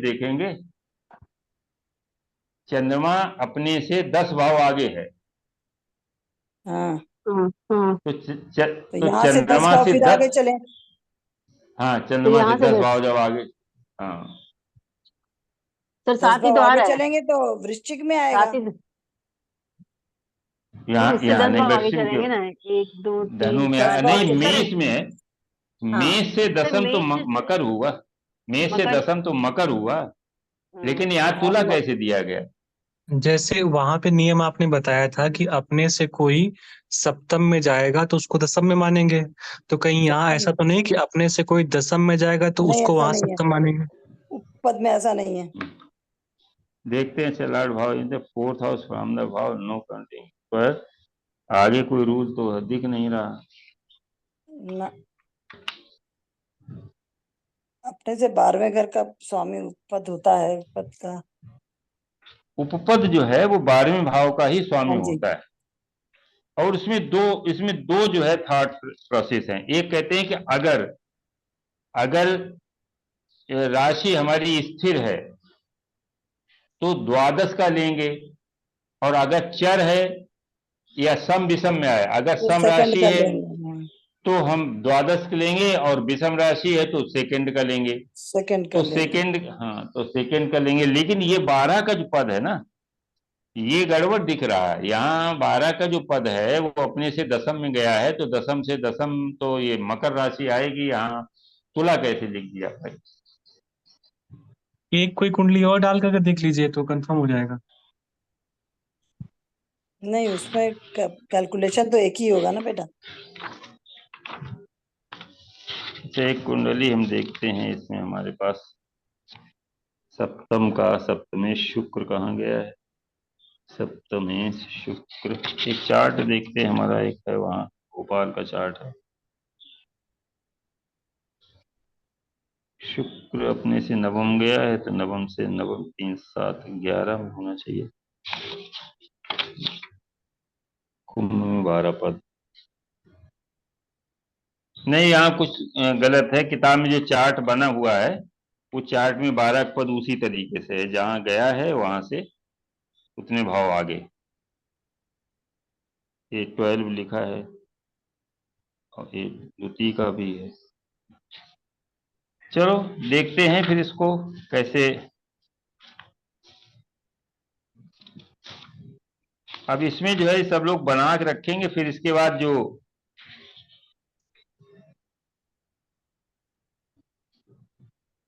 सर जी जैसे आपने बताया था कि पद में अब कोई देखो इसमें इसमें एक चीज देखो, इसमें 2 3 जो श्लोक है वो उसको हम पढ़ रहे हैं, आप अपने हिसाब देखिए वो घटते कि नहीं घटते। अगर लग्न पद से 12वें भाव में बृहस्पति बैठा है, अब जैसे इसका लग्न पद कहाँ पर है? चंद्रमा, चार्ट बदल गया इसमें तो। हाँ ये चार्ट किसी और का आ गया। दूसरी कुंडली देख लेते हैं सर। जी ये ठीक है ना, इसका हाँ 12वें की देखो जरा। हाँ दूसरी देख इसका लेते हैं। इसका 12th लॉर्ड जो है बुध है, बुध अपने से एकादश में है। एकादश में है। तो एकादश में तो कुंभ में आता है, पद कुंभ में होना चाहिए, 12th का पद कुंभ जैसे में होना चाहिए। ये आया सर, इसमें देखिए करंट पे आज की कुंडली है, 12वां ये आया हाँ 3। मंगल 3, एकादश हाँ 3 का स्वामी बुध जो है एकादश में है, 11 नंबर में होना चाहिए। हाँ तो मेष वही राशि में। तो मेष राशि में तो होना चाहिए 12 पद, मेष राशि में नहीं है। इसमें 12 का पद कहाँ दिया गया? 12 पद कुंभ में दिया गया है। दिया है। तो 1 से 11वां लिया है लोग ने, जैसे वही चीज लिया है जैसे 11वां 12 एक्चुअली जो 12 का स्वामी नहीं, है इसमें उससे जैसे मान उतनी लीजिए, दूरी नहीं की तो बात है। ठीक ठीक है ना, बुध हाँ। अपने से 11वीं में गया है, ठीक है ना, वहां से तो 11 जहां बैठा वहां से 11वां कुंभ ही हुआ। भाई मेष से 11वां कुंभ हुआ तो कुंभ में जाना चाहिए, द्वादश का पद कुंभ में जाना चाहिए। तो लिखा है कुंभ में, 12 का पद कुंभ में है।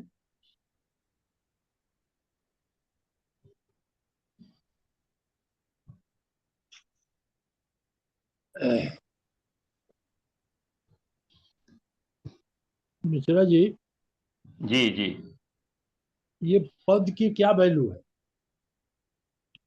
पद वही लग्न है, सर कैलकुलेशन को तो देखा जा सकता है, इसमें प्रिडिक्शंस कैसे करेंगे, थोड़ा सा मेन पार्ट ये हाँ, है। पहले पहले तो वो प्रिडिक्शन देख लिया जाता, प्रिडिक्शन पार्ट तो दूसरा, पहले तो जाने की ये पद का मतलब क्या है। पद जो है, पद एक प्रकार की लग्न है, हर भाव का एक आरूढ़ है। इसी तरह से हर ग्रह का एक आरूढ़ है। ग्रह जैसे मान लीजिए इसमें गए हम मंगल ले लेते, इसमें मंगल लिखा तुला में, तो मंगल जो है अपनी राशि से सप्तम में गया है। हाँ, तो वो मेष से सप्तम में गया है, तो मंगल का पद जो है दसम में आएगा, कर्क में आएगा। हाँ, तो ये जो है, अब ये जिसका भी चार्ट है, हाँ, जिसका भी चार्ट है, उस चार्ट में मंगल जो है वो नीच जो है पद में, उसका पद जो है कर्क में है, नीच में है। तो मंगल यहाँ कमजोर हो गया, मंगल के कारकत्व इस चार्ट के खराब हो गए, यानी इसका भाई जो है वो पीड़ित होगा, कभी कोई एक्सीडेंट इसका हुआ होगा जब शनि का वहां से गोचर हुआ होगा। इस तरह से हम इसको देखेंगे, और इस पद लग्न से आगे पीछे और दृष्टि में जो ग्रह बैठते हैं उनका किस तरीके से प्रेडिक्शन होता है। जैसे एक अभी हम बता रहे हैं, जैसे इसमें लिखा है कि यदि किसी भी लग्न पद, जैसे मानिए लग्न का पद जो है किसी के चार्ट में जो भी लग्न पद से 12वीं में अगर बृहस्पति बैठा है, लग्न पद जो है से 12वीं में यदि बृहस्पति बैठा है, तो ऐसे जातक का जो व्यय है, 12 भाव व्यय होता है, वो या तो टैक्स में जाएगा, या जो है अगर कोई दूसरा प्लैनेट नहीं देख रहा है तो टैक्सेशन, उस जातक को टैक्स से संबंधित कहीं न कहीं कोई दिक्कत जरूर आएगी। अब हमारा जैसे लग्न पद है, देखिए हमारा मैं अपना बता रहा हूं, मेरा जो है वृक लग्न है, शुक्र अष्टम में है, अष्टम से अष्टम जो है तृतीय भाव में हमारा पद है, लग्न पद हमारा तृतीय भाव में है, उसके द्वादश में जुपिटर बैठा हुआ है, और केतु का जैसे ही वहां पर इन्वॉल्वमेंट हुआ तो इनकम टैक्स से हमारा जो है एक नोटिस आया और हमको 30-40 हजार रुपया उसमें खर्च करना पड़ा। तो ये पूरी तरीके से लग गया हमारी कुंडली में। हमारा लग्न का पद जो है तृतीय भाव में है और सेकंड हाउस में बृहस्पति बैठा हुआ है। तो 3, 7, 11 में 7 नंबर में जब केतु था, तो उसी समय इनकम टैक्स की एक जो है नोटिस आई कि आपका जो है वो पड़ी हुई है डिमांड पड़ी है 2014-15 की, तो आप उसको पेमेंट करिए। तो उसके लिए हमको जो है काफी प्रयास करना पड़ा, और वो टीडीएस कटता था, कॉलेज ने काटा, जमा नहीं किया, बड़ी दिक्कत हुई, 30-40 हजार रुपया हमारा उसमें खर्च हो गया। चार्टर्ड अकाउंटेंट को दिए 15 हजार रुपये, तब वो किसी तरह से ठीक हुआ। तो इसमें जो दिया गया है श्लोक है कि पदाद व्यये सुराचार्या बीक्षते च अन्य खेचरे कर्मूलाग वयो व्याच्या स्वशैव द्विज सप्तमा, कि यदि पद लग्न पद से द्वादश में बृहस्पति बैठा है तो ऐसे जातक का टैक्स के रूप में व्यय होता है। तो ये मेरे में तो पूरी तरह से लग गया। अब आप लोग अपनी कुंडली में लगाइए।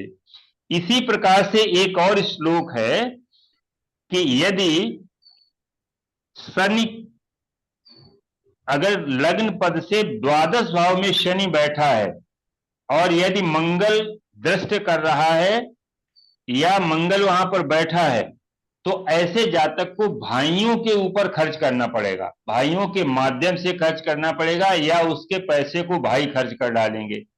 अगर किसी का जो है लग्न पद से द्वादश में मंगल बैठा हुआ है, अपनी अपनी कुंडली में देखो भाई, किसी को भाई से अगर भाई को खर्च करना पड़ रहा हो भाई के ऊपर, तो ये नियम लागू होता है। लग्न पद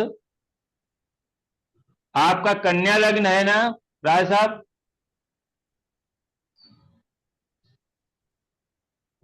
म्यूट हैं सभी लोग, जरा अनम्यूट कर दो सबको। हाँ, आपकी कन्या लग्न बुध कहाँ दशम में बैठा है? आपका बुध दशम में बैठा है। तो सप्तम में छठे भाव में कौन से ग्रह है आपका? छठे भाव में और वो कोई ग्रह नहीं है छोटे घर में, कोई नहीं छठे घर में कोई ग्रह नहीं है। ना। अच्छा, नमस्ते छठे सर, भाव आप को केतु कोई, है, हाँ पांचवें जी, में केतु है, पांचवें में केतु। नहीं छठे का हम देख रहे हैं। छठे भाव में अगर कोई ग्रह देख रहा है छठे को, हाँ बृहस्पति देख रहा। बृहस्पति देख रहा है, तो कभी ऐसा झंझट पड़ा आपका टैक्स वगैरह को लेकर के? हाँ एक आध बार पड़ा है। अच्छा, तो हाँ उस समय का गोचर देखिएगा, जब भी गोचर में कोई प्लैनेट वहां से गोचर करेगा तो हाँ दिक्कत आती है। हाँ एक आध बार और हुआ है, 2-3 बार हमारे साथ हुआ है। हाँ, तो यही है कि अगर उस भाव को बृहस्पति बैठे या बृहस्पति देखे तो दिक्कत आती, टैक्स को लेकर के जातकों को हाँ समस्या आती है। टैक्स का ही वही नोटिस आता है साला, इनकम टैक्स वाला। अब हाँ पहले हाँ रेलवे हाँ, वाले भर देते थे, अब अपने से भरना पड़ता है, कभी छूट गया तो गया। जी जी। और किसी का लगाया नियम? सर मेरे लग रहा है ये वाला जो आपने बताया ना कि लगन पद से 12वें में मंगल हो तो भाइयों पे खर्च होता है, ये मेरे को लग रहा है। लग रहा है ना? जी जी। तो इसको आगे चल करके हम लोग जो है थोड़ा सा, जैसे कुंडली से हम लोग वो करते हैं प्रेडिक्शन, इससे भी प्रेडिक्शन किया जा सकता है। तो उपपद को लेकर के हम लोग मैरिज को, जैसे नवांश चार्ट में मैरिज हम लोग देखते हैं कि नवांश चार्ट हमारा, अगर देखिए एक चीज और आपके लिए छोड़ रहे हैं, देखिए नहीं तो अगले उसको हम बताएंगे कि अगर मान लीजिए प्रॉमिज हमारा D1 में प्रॉमिज बढ़िया है मैरिज को लेकर के, और D9 हमारा बहुत खराब है, राहु केतु के एक्सिस पर है, शनि मंगल वहां पर लग्न में या सप्तम में बैठे हैं, तो वहां प्रॉमिस बहुत खराब हो गया। अब हमें देखना है कि क्या शादी होगी कि नहीं होगी। उसके लिए जो है त्रिशांश चार्ट को देखते हैं। अगर D30 चार्ट में लग्न हमारा शुद्ध है तो D9 अगर डिस्टर्ब्ड भी है तो भी विवाह हो जाता है। अगर त्रिशांश चार्ट हमारा ठीक है और D9 हमारा गड़बड़ भी है तो भी जो है वो विवाह हो जाता है। ये D9 चार्ट को जो हम लोग डेलिनेट करते हैं तो उसमें कभी कभी ऐसा डाउट होता है। देखिए कुंडलियां तो उतनी ही हैं, अनेक हैं, ग्रह भाव उतने ही हैं, तो पारासर जी ने इसीलिए ये चार्ट दिए हुए हैं कि इन चार्टों के माध्यम से आप इनको कनेक्ट करके जोड़ सकते हैं। जैसे जो 13 चार्ट है, D13 चार्ट है, वो कुल मिला करके हम उस जातक को लेकर के सारी चीजें जो है 266 कि शुभ और अशुभ, विशेष रूप से शुभ और अशुभ घटनाओं को हम वहां से देखते हैं। तो D30 चार्ट अगर हमारा खराब है और D9 अगर अच्छा भी है तो विवाह बहुत अच्छा नहीं चलता है। जैसे एक उदाहरण हम आपको देते हैं, एक उदाहरण में आप देखिए, इसमें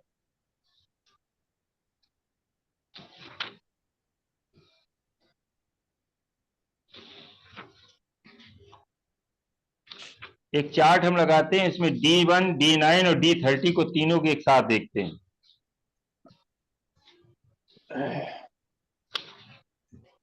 तो ये पद वाला थोड़ा सा आप लोग इसमें होमवर्क करिए, सॉफ्टवेयर में तो सारी चीजें हैं, जो हाँ 3 हमारे एक्सेप्शंस हैं उनको अप्लाई करते हुए एक दो कुंडलियों पर बनाएं पहले, फिर उसके बाद चाहे उससे सॉफ्टवेयर में देख सकते हैं। सर जी अगर लग्न पद से 12वें चंद्रमा आए तो फिर क्या होगा? लग्न पद से 12वें में इसका मतलब चंद्रमा, यात्रा बहुत करनी पड़ती है, ऐसा जातक दूर जाकर के ठहरता है। सॉरी, घर से दूर जाकर। हाँ, पदारूढ़ मरकरी देखते हैं कहीं श्लोक को, अभी हमने पूरा इसको पढ़ा नहीं।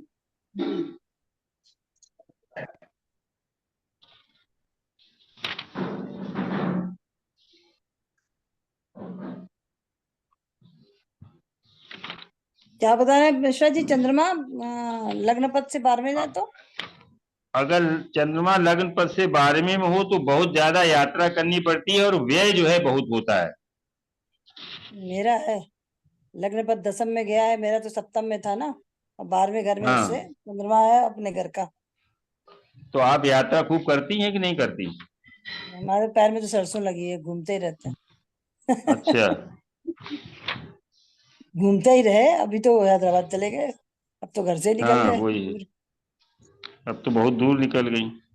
तो दूरी देखते हैं निकल इसको फिर हम अगले अगले उसमें जो है इसको सारे ग्रहों का कि कौन कौन से ग्रह कहाँ बैठा है तो क्या करता है। जी सर। तो अगले अब में तो आप देखते पहुंच हैं। जाएंगे, अगले में तो आप पहुंच जाएंगे वृंदावन। नहीं, अब उसमें देखो अगले के लिए ये डाउटफुल ये है कि अगर मैं संडे को गया तो हाँ फिर यात्रा में होंगे, नई क्लास होगी, और अगर हाँ सैटरडे को गया तो संडे को क्लास होगी। तो हाँ, अगर संडे को नहीं जा पाएंगे तो मंडे को हम सब लोग शाम को क्लास कर लेंगे, चलिए अगर कोई ठीक। दिक्कत नहीं होगी। और इसमें इसमें सारे ग्रहों को, हाँ जी, इसमें जरा सा ये चर और स्थिर का क्या मतलब है? वही कैसा चार स्थिर? मैंने चर और स्थिर हो जाता है ना, तो चर और स्थिर वही है जो राशियां, चर राशि स्थिर राशि। हाँ, तो वही रहेगा कि इसमें कुछ और है। हाँ हाँ, नहीं इसमें और कुछ नहीं। ये जो है, ये जो इनके कारक हैं, चर कारक, चर कारक इसलिए कहा गया है कि हर कुंडली में ये ग्रहों के अंश बदल जाते हैं। इसे हर कुंडली में हो सकता है किसी का जो है वो आत्म कारक मंगल हो, तो किसी का शुक्र हो, किसी का शनि हो, इसलिए इनको चर कारक कहा गया है। और पाराशरी ने जो स्थिर कारक बताए हैं कि जैसे विवाह का कारक मेल चार्ट में शुक्र है, फीमेल चार्ट में बृहस्पति है, भाई का कारक मंगल है, ये हमेशा स्थिर रहेगा। धन का कारक शुक्र है, जैसे वहां पर बृहस्पति को 5 भावों का कारक बनाया गया, द्वितीय भाव का है, पंचम भाव का है, सप्तम भाव का है, नवम भाव का और एकादश भाव का, इन 5 हाँ भावों का कारक बृहस्पति बनाया गया है। हाँ, उसमें तो तो ये, बनाया। हाँ, तो ये स्थिर कारक हैं। ये चाहे लग्न कोई भी हो, उसके एक जो है नवम भाव का कारक बृहस्पति बनेगा। लेकिन जेमिनी की जो है लग्न के जो अंश बदलने से, उनके ग्रहों के अंश बदलने से कारक बदल जाएंगे। किसी में हो सकता है आत्म कारक सूर्य हो, जैसे मान लीजिए चर, ये स्थिर कारक में आत्मा का कारक जो है वो सूर्य है, मन का कारक चंद्रमा है, आपके वैल्यू और माने साहस का कारक मंगल है, ज्ञान का कारक बुध है। इसी तरीके से जो है ये रोग का कारक शनि है, और पाप का कारक राहु है, और धर्म का कारक जो है ये इस तरह से स्थिर कारक है पाराशरी में। इसमें इन्होंने चर कारक दिए गए हैं कि जो लग्न बदलने से ग्रहों की एक कुंडली हम ये देख रहे हैं कि देखिए अगर लग्न में हमारा जो है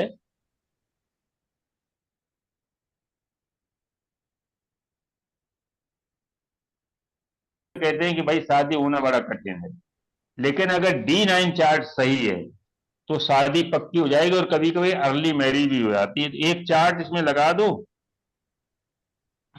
फिर हम लोग जो है उसको देखते हैं कि शीघ्र विवाह के लिए क्या क्या होना चाहिए।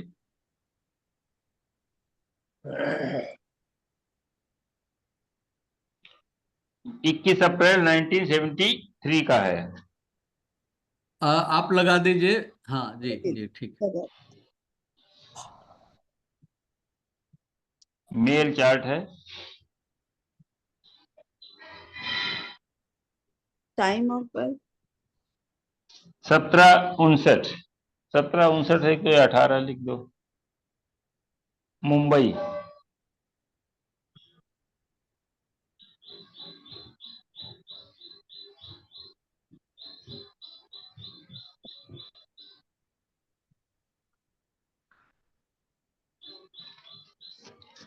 देखिए ये चार्ट आ गया, कन्या लग्न का आ गया, लग्ने सप्तम में है जी, ठीक है ना।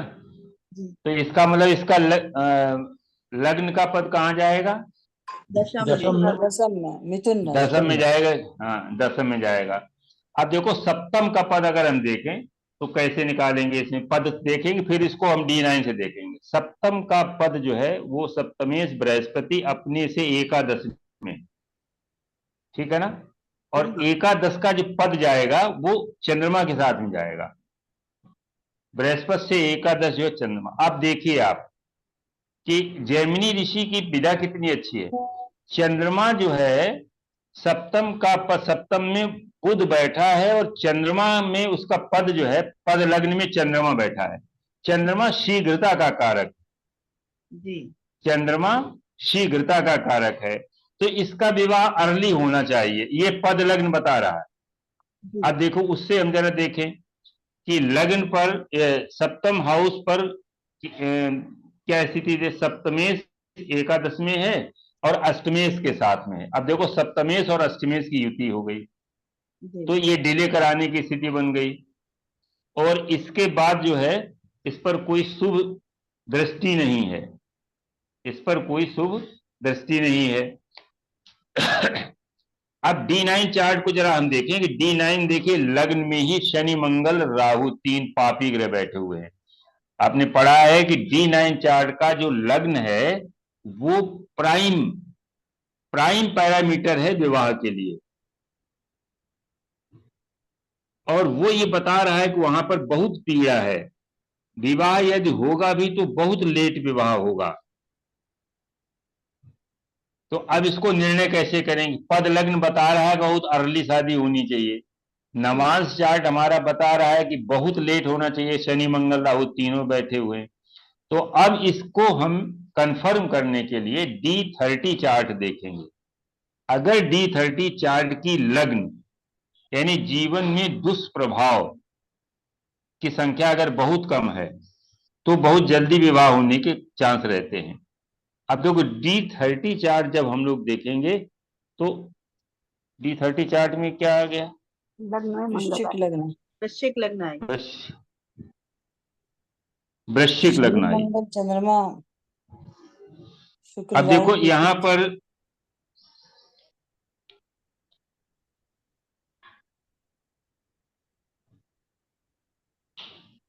अब देखो इसमें लग्न को बृहस्पति देख रहा है और D1 में भी लग्न को बृहस्पति देख रहा है। इसका जो लग्नेश है इसमें कोई देखिए किसी भी उसका प्रभाव नहीं, दृष्टि कहीं भी नहीं है, किसी भी पापी ग्रह की दृष्टि नहीं है लग्न पर। अपने उच्च राशि में बैठे हैं। हाँ, और लग्नेश जो है अपनी उच्च राशि में बैठे हैं। सप्तमेश जो है वो राहु के साथ में है। राहु तो विवाह का कारक बनता है, जब कोई ग्रह विवाह नहीं कराता जो है राहु विवाह कराता है।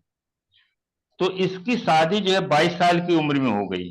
D9 चार्ट कह रहा बहुत लेट होगी, लेकिन इसमें पद लग सप्तम का पद हमें बता रहा है कि वो विवाह चंद्रमा अर्ली मैरिज का कारक है, तो बहुत 22, जबकि 22 जो है बहुत अभी 73 का है ये लड़का, जबकि 21 जो है मिनिमम शादी रखी गई थी कि 21 साल से कम में शादी नहीं होनी चाहिए, 18 और 21 तो मिनिमम एज में इसकी शादी हो गई। तो इसमें केवल ये चार्ट बताने का मतलब ये था कि अगर D9 चार्ट से हम विवाह देख रहे हैं और D9 चार्ट हमारा अच्छा नहीं है तो हमें D13 से उसको कंफर्म कर लेना चाहिए। और अब एक पद आपका और एक जो है पैरामीटर और मिल गया आपको, सप्तम का पद। सप्तम का जो पद है तो वो मतलब जो है हमें बता देगा कि किस तरीके से है। अब जैसे लेट मैरिज का देखते हैं, एक लेट मैरिज का है उसकी D9 उनकी मैरिड लाइफ कैसी रही? अब वो तो पता नहीं, ये तो चार्ट उससे लिया है, बुक से लिया, उसे मैरिड लाइफ तो नहीं लिखी है जी, तो बहुत ही खराब दिखा रहे हैं। हाँ, विलंबित विवाह के लिए जो है अब देखिए एक चार्ट और है। तो लेट मैरिज के लिए तो उसको केवल हम पद सप्तम के पद से भी इसको कनेक्ट कर रहे हैं, फिर उपपद से कनेक्ट करेंगे आगे उपपद। तो आपके पास एक टूल हो जाएगा कि विवाह के लिए आप जो है एश्योर कैसे करेंगे। ये 30 मई 1959 का है।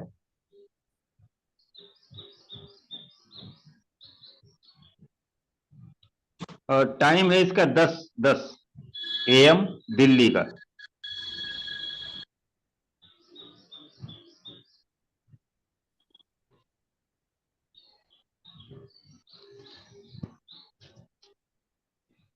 देखिए कर्क लग्न है, लग्न में मंगल बैठा हुआ है। अब इसमें देखिए दो चीज है। सबसे पहले हम सामान्य वैदिक रीत से देखेंगे कि सप्तमेश जो है वो अपने से छठे भाव में गया है, अपने से द्वादश में गया है और बकरी भी है। और बकरी जो है, कोई भी प्लेनेट जब बकरी होता है तो वो दिक्कत करता है। सप्तम का जो पद है वो कहां पर आया? पंचम में आया। सप्तम का पद पंचम में आया और पंचम में उसको केतु देख रहा है। गुरु गुरु जो है वो बकरी होकर के पीछे जा रहा है, तो इसका प्रभाव इस पर, बकरी जो है, गुरु तो पीछे जाएगा लेकिन केतु जो है वो सीधे सीधे इसको पद को देखेगा। सप्तम का पद जो है अपने से द्वादश में है, इसलिए द्वादश से द्वादश जो है जाएगा तो नवम हाउस पंचम में आएगा, जहां पर केतु की दृष्टि है। केतु की दृष्टि है, साथ में जो है सामने सूर्य जो सेपरेटिव प्लेनेट है उसकी भी दृष्टि है। अब D9 जरा देख लेते हैं। D9 में राहु केतु के एक्सिस पर है। D9 में वो षष्ठे सप्तम हाउस में बैठा हुआ है। देखिए 6 और 8 का जब भी संबंध 7 से बन जाता है तो कहीं न कहीं कोई दिक्कत आती है विवाह को लेकर के। तो एक तो पीड़ा है, राहु केतु के एक्सिस पर है, और उसके बाद जो है षष्ठेश जो है वो बैठा हुआ है, और एक्सचेंज है, 6-7 का एक्सचेंज है। तो 6-7 का एक्सचेंज है, वैसे भी बुध और शुक्र का एक्सचेंज अच्छा नहीं माना जाता है। तो इस लेडी की जो है विवाह 39 साल में हुई, 1998 में इसका विवाह हुआ। और D30 अगर हम चार्ट देख लें, D30 में भी देखें कि उसकी लग्न जो है वो कहीं न कहीं जरूर पीड़ित होगी जी। तो देखो D30 चार्ट अगर हम लोग देख लें, त्रिशांश अरिष्ट का है, तो D30 में देखिए राहु केतु सूर्य और मंगल देख रहा है। उच्च का बुध ये बता रहा है कि विवाह होगा, क्योंकि सप्तमेश उच्च का है। और यहाँ पर भी जो है वो सप्तमेश जो है यहाँ पर भले ही अपने से द्वादश में है, लेकिन गुरु की राशि में है और शुक्र से सीधा सीधा संबंध बन रहा है। तो जब भी नाड़ी कहती है कि जब भी शुक्र का और मंगल का संबंध जो है बनता है शनि से और बृहस्पति से नहीं बनता है, तो विवाह बहुत लेट होता है। तो अब देखो गुरु षडाष्टक में है, शुक्र के साथ में है और मंगल के साथ में है, तो बकरी अगर हो जाएगा तो भी वो माने दृष्टि में आ जाएगा, वैसे त्रिकोण में है नाड़ी में, और शनि शुक्र को सीधे सीधे देख रहा है। तो लेट मैरिज का केस तो नाड़ी से भी बन रहा है, D9 में भी बन रहा है, D30 में भी बन रहा है। बस ये है कि हम लोगों को ये सीखना है कि प्लेनेट कौन सा कितना कर सकता है। शुभ ग्रह अगर हमारे खराब भी घावों के स्वामी भी होकर के बैठ जाते हैं तो बहुत खराब नहीं करते हैं, लेकिन पापी ग्रह जो है जब भी बैठते हैं किसी भाव में, और फिर कहीं अगर खराब भाव के स्वामी, क्योंकि एक तो नैसर्गिक उनके अंदर पापत्व है, दूसरा जो है वो तात्कालिक भी, तात्कालिक का मतलब कुंडली के 6, 8, 12 का स्वामी, 3, 6, 11 का स्वामी, ये तात्कालिक खराब ग्रह है। ये जहां भी बैठेंगे उस भाव को खराब करते हैं। तो इस तरीके से ये थोड़ा विवाह को लेकर के और पद को लेकर के, पद से भी हम देख सकते हैं कि सप्तम का पद हमारा कितना दूषित है, कितना शुभ है, उस हिसाब से भी शादी को कर सकते हैं। अब उपपद का जो है, उपपद से हम कुछ प्रेडिक्शंस आपको पहले तो पद लग्न से बताएंगे कि कौन सा ग्रह कहां पर बैठा है तो क्या फल करेगा। बस अपना चार्ट रखिएगा साथ में, चार्ट, और उसके बाद अपने उनके सारे जो है पद, हर भाव का पद एक्सेप्शंस के साथ में, और उन पर जो है उनके पद लग्न से, पहले पद लग्न से ही देखेंगे कि कौन सा ग्रह कहां बैठा तो क्या फल करेगा। जो ग्रह जिसकी नेचुरल जो टेंडेंसी है वो तो देगा ही देगा। 12th हाउस में, पद लग्न से 12th हाउस में कोई भी ग्रह आएगा तो अपने नेचर के अनुसार वो व्यय कराएगा। पंचम में पद लग्न से पंचम में जो अगर मेल प्लेनेट आएगा तो मेल चाइल्ड को देगा, फीमेल प्लेनेट आएगा तो फीमेल चाइल्ड को देगा। पाराशरी थोड़ी सी पैरामीटर ज्यादा उसमें लगाने पड़ते हैं, इसलिए आजकल लोग पाराशरी को छोड़ करके नाड़ी की तरफ भाग रहे हैं, लेकिन पाराशरी ही नाड़ी का भी उद्गम है। और वो लोग भूल जाते हैं कि पाराशर जी भी उन सप्तऋषियों में शामिल होते थे जिन्होंने नाड़ी ग्रंथों को लिखा है और पार्वती जी के साथ बैठ करके चार्टों पर डिस्कशन किया है। तो इस तरीके से अब इसको हम लोग पढ़ते रहते हैं, कुछ न कुछ जो है प्रेडिक्शंस हम लोग करते रहेंगे। तो आरूढ़ का, हाँ जी बोलो। सच्ची, आपने बताया था कि जो लग्न पद है उसके ऊपर से, मतलब जब कभी शुभ ग्रहों का गोचर होगा तो वो कुछ ना कुछ अच्छा देगा, अच्छा देगा, बिल्कुल अच्छा। और अगर वहां पे कोई ग्रह नहीं बैठा है तो लग्न पद नहीं तो पद, नहीं तो वह पद लग्न तो हो गई ना, नहीं बैठा पद तो है ना वहाँ, उस भाव से जब भी करे तो हम कहेंगे वो लग्न से गोचर कर रहा है। लग्न में मान लो कोई पद नहीं है, मान लो किसी की टारस लग्न है तो वहाँ कोई ग्रह नहीं है, लेकिन जुपिटर इस समय टारस से जो है गोचर कर रहा है, तो उसको क्या करेगा, उसके स्वामी को एक्टिवेट कर देगा। जी जी, अच्छा जिसका, जिसे मान लीजिए जिसका भी शुक्र अच्छी पोजीशन में है, ये वर्ष उसके लिए फाइनेंशियल प्रोग्रेस के लिए सबसे अच्छी, क्योंकि टारस से जुपिटर का गोचर हो रहा है, और टारस जो है वीनस की सेकेंड हाउस की, नेचुरल जोडियक की सेकेंड हाउस की साइन है, जो हमारे फाइनेंस का शो करता है वो हाउस। और आपको पता है कोई भी ग्रह, अब ग्रह इसका स्वामी कहीं भी बैठा हो, बताया था कि जैसे मान लिया आप जो है अपने घर में नहीं है और आपके घर में कोई आ गया, तो आप जहां पर भी है, हलचल होगी यार, अच्छा आदमी आएगा तो सोचोगे चलो ठीक है अच्छा है, खराब आएगा तो कहीं ये ना डैमेज ना कर दे, ये ना कर दे। तो ऐसे ही है, वहां राशि में कोई प्लैनेट नहीं भी है, लेकिन उस राशि का स्वामी एक्टिवेट हो जाता है जब पूरी ट्रांजिट में जुपिटर, सेटर्न, राहु, केतु जब भी आते हैं। तो इस तरीके से कोई खास चीज तो नहीं हम लोग आज पढ़े, लेकिन चलो कुछ एक नई चीज आ गई, आरूढ़ को हम लोगों ने देखा कि आरूढ़ कैसे निकालते नहीं हैं। नहीं नहीं, काफी बहुत अच्छा अच्छी जानकारी, कंटेंट था सर। बहुत अच्छी जानकारी। तो इसमें सर ये जो है, जैसे जिस पद पे जो चीज आया, जैसे दो जी पद आ जी गए सर, मान लिया जैसे जुपिटर कहीं जा रहा है, दो में मान लिया जा रहा है, जी, और तो वहां पे दोनों दो पद दोनों हैं, भाग, दो पद हैं तो दोनों एक्टिव हो जाएं। दोनों एक्टिव हो जाएंगे। हाँ, अब तो ये मान लिया देखेंगे कि शनि किसी पद को एक्टिव कर रहा, सपोज अभी कुंभ में शनि का है, हाँ और जी शनि में मान लिया चौथा ग्रह, बोलो, चौथा अभी पद, कौन आया था? चौथे भाव का पद जो है कौन आया था? एक्टिव है। उसी का तो पार्सल। ऐसे मकान से चौथे भाव का, संबंधित कोई चीज। बिल्कुल बिल्कुल परिवर्तन कर देगा। हाँ बिल्कुल सही लग रहा, और हमें लगता है ये स्पेसर जो है, आ रहा होगा, जी देख क्योंकि ये इतना आसान है थोड़ा औरों के अपेक्षा, इस जी पे जी जी बड़े जी, बड़े पैरामीटर नहीं लगाने पड़ते, तो इस पे सर एक क्लास से नहीं काम बनेगा, नहीं थोड़ा तो हम सा। लोग दो तीन क्लास कर लेंगे, हाँ सर जी सर, ये दो रिक्वेस्ट है दो सर। तीन क्लास कर लेंगे, आरूढ़ पर दो तीन क्लास कर लेंगे, पहले पद हम लोग सीख लें और फिर पद जहां आता है उस पर ट्रांजिट लगा दें, तो वो घटना आपको घटती दिखाई पड़ेगी। बहुत अच्छा। तो अभी अब वहां पहुंचेंगे थोड़ा और डिटेल में देखेंगे, अभी तो थोड़ा सा पुस्तकें भी यहाँ कम है, लेकिन ये आरूढ़ वाली पुस्तक हमने खोज खाज की निकाली। आपने पिछले संडे कहा था ना कि आरूढ़ पे भी कुछ होना चाहिए।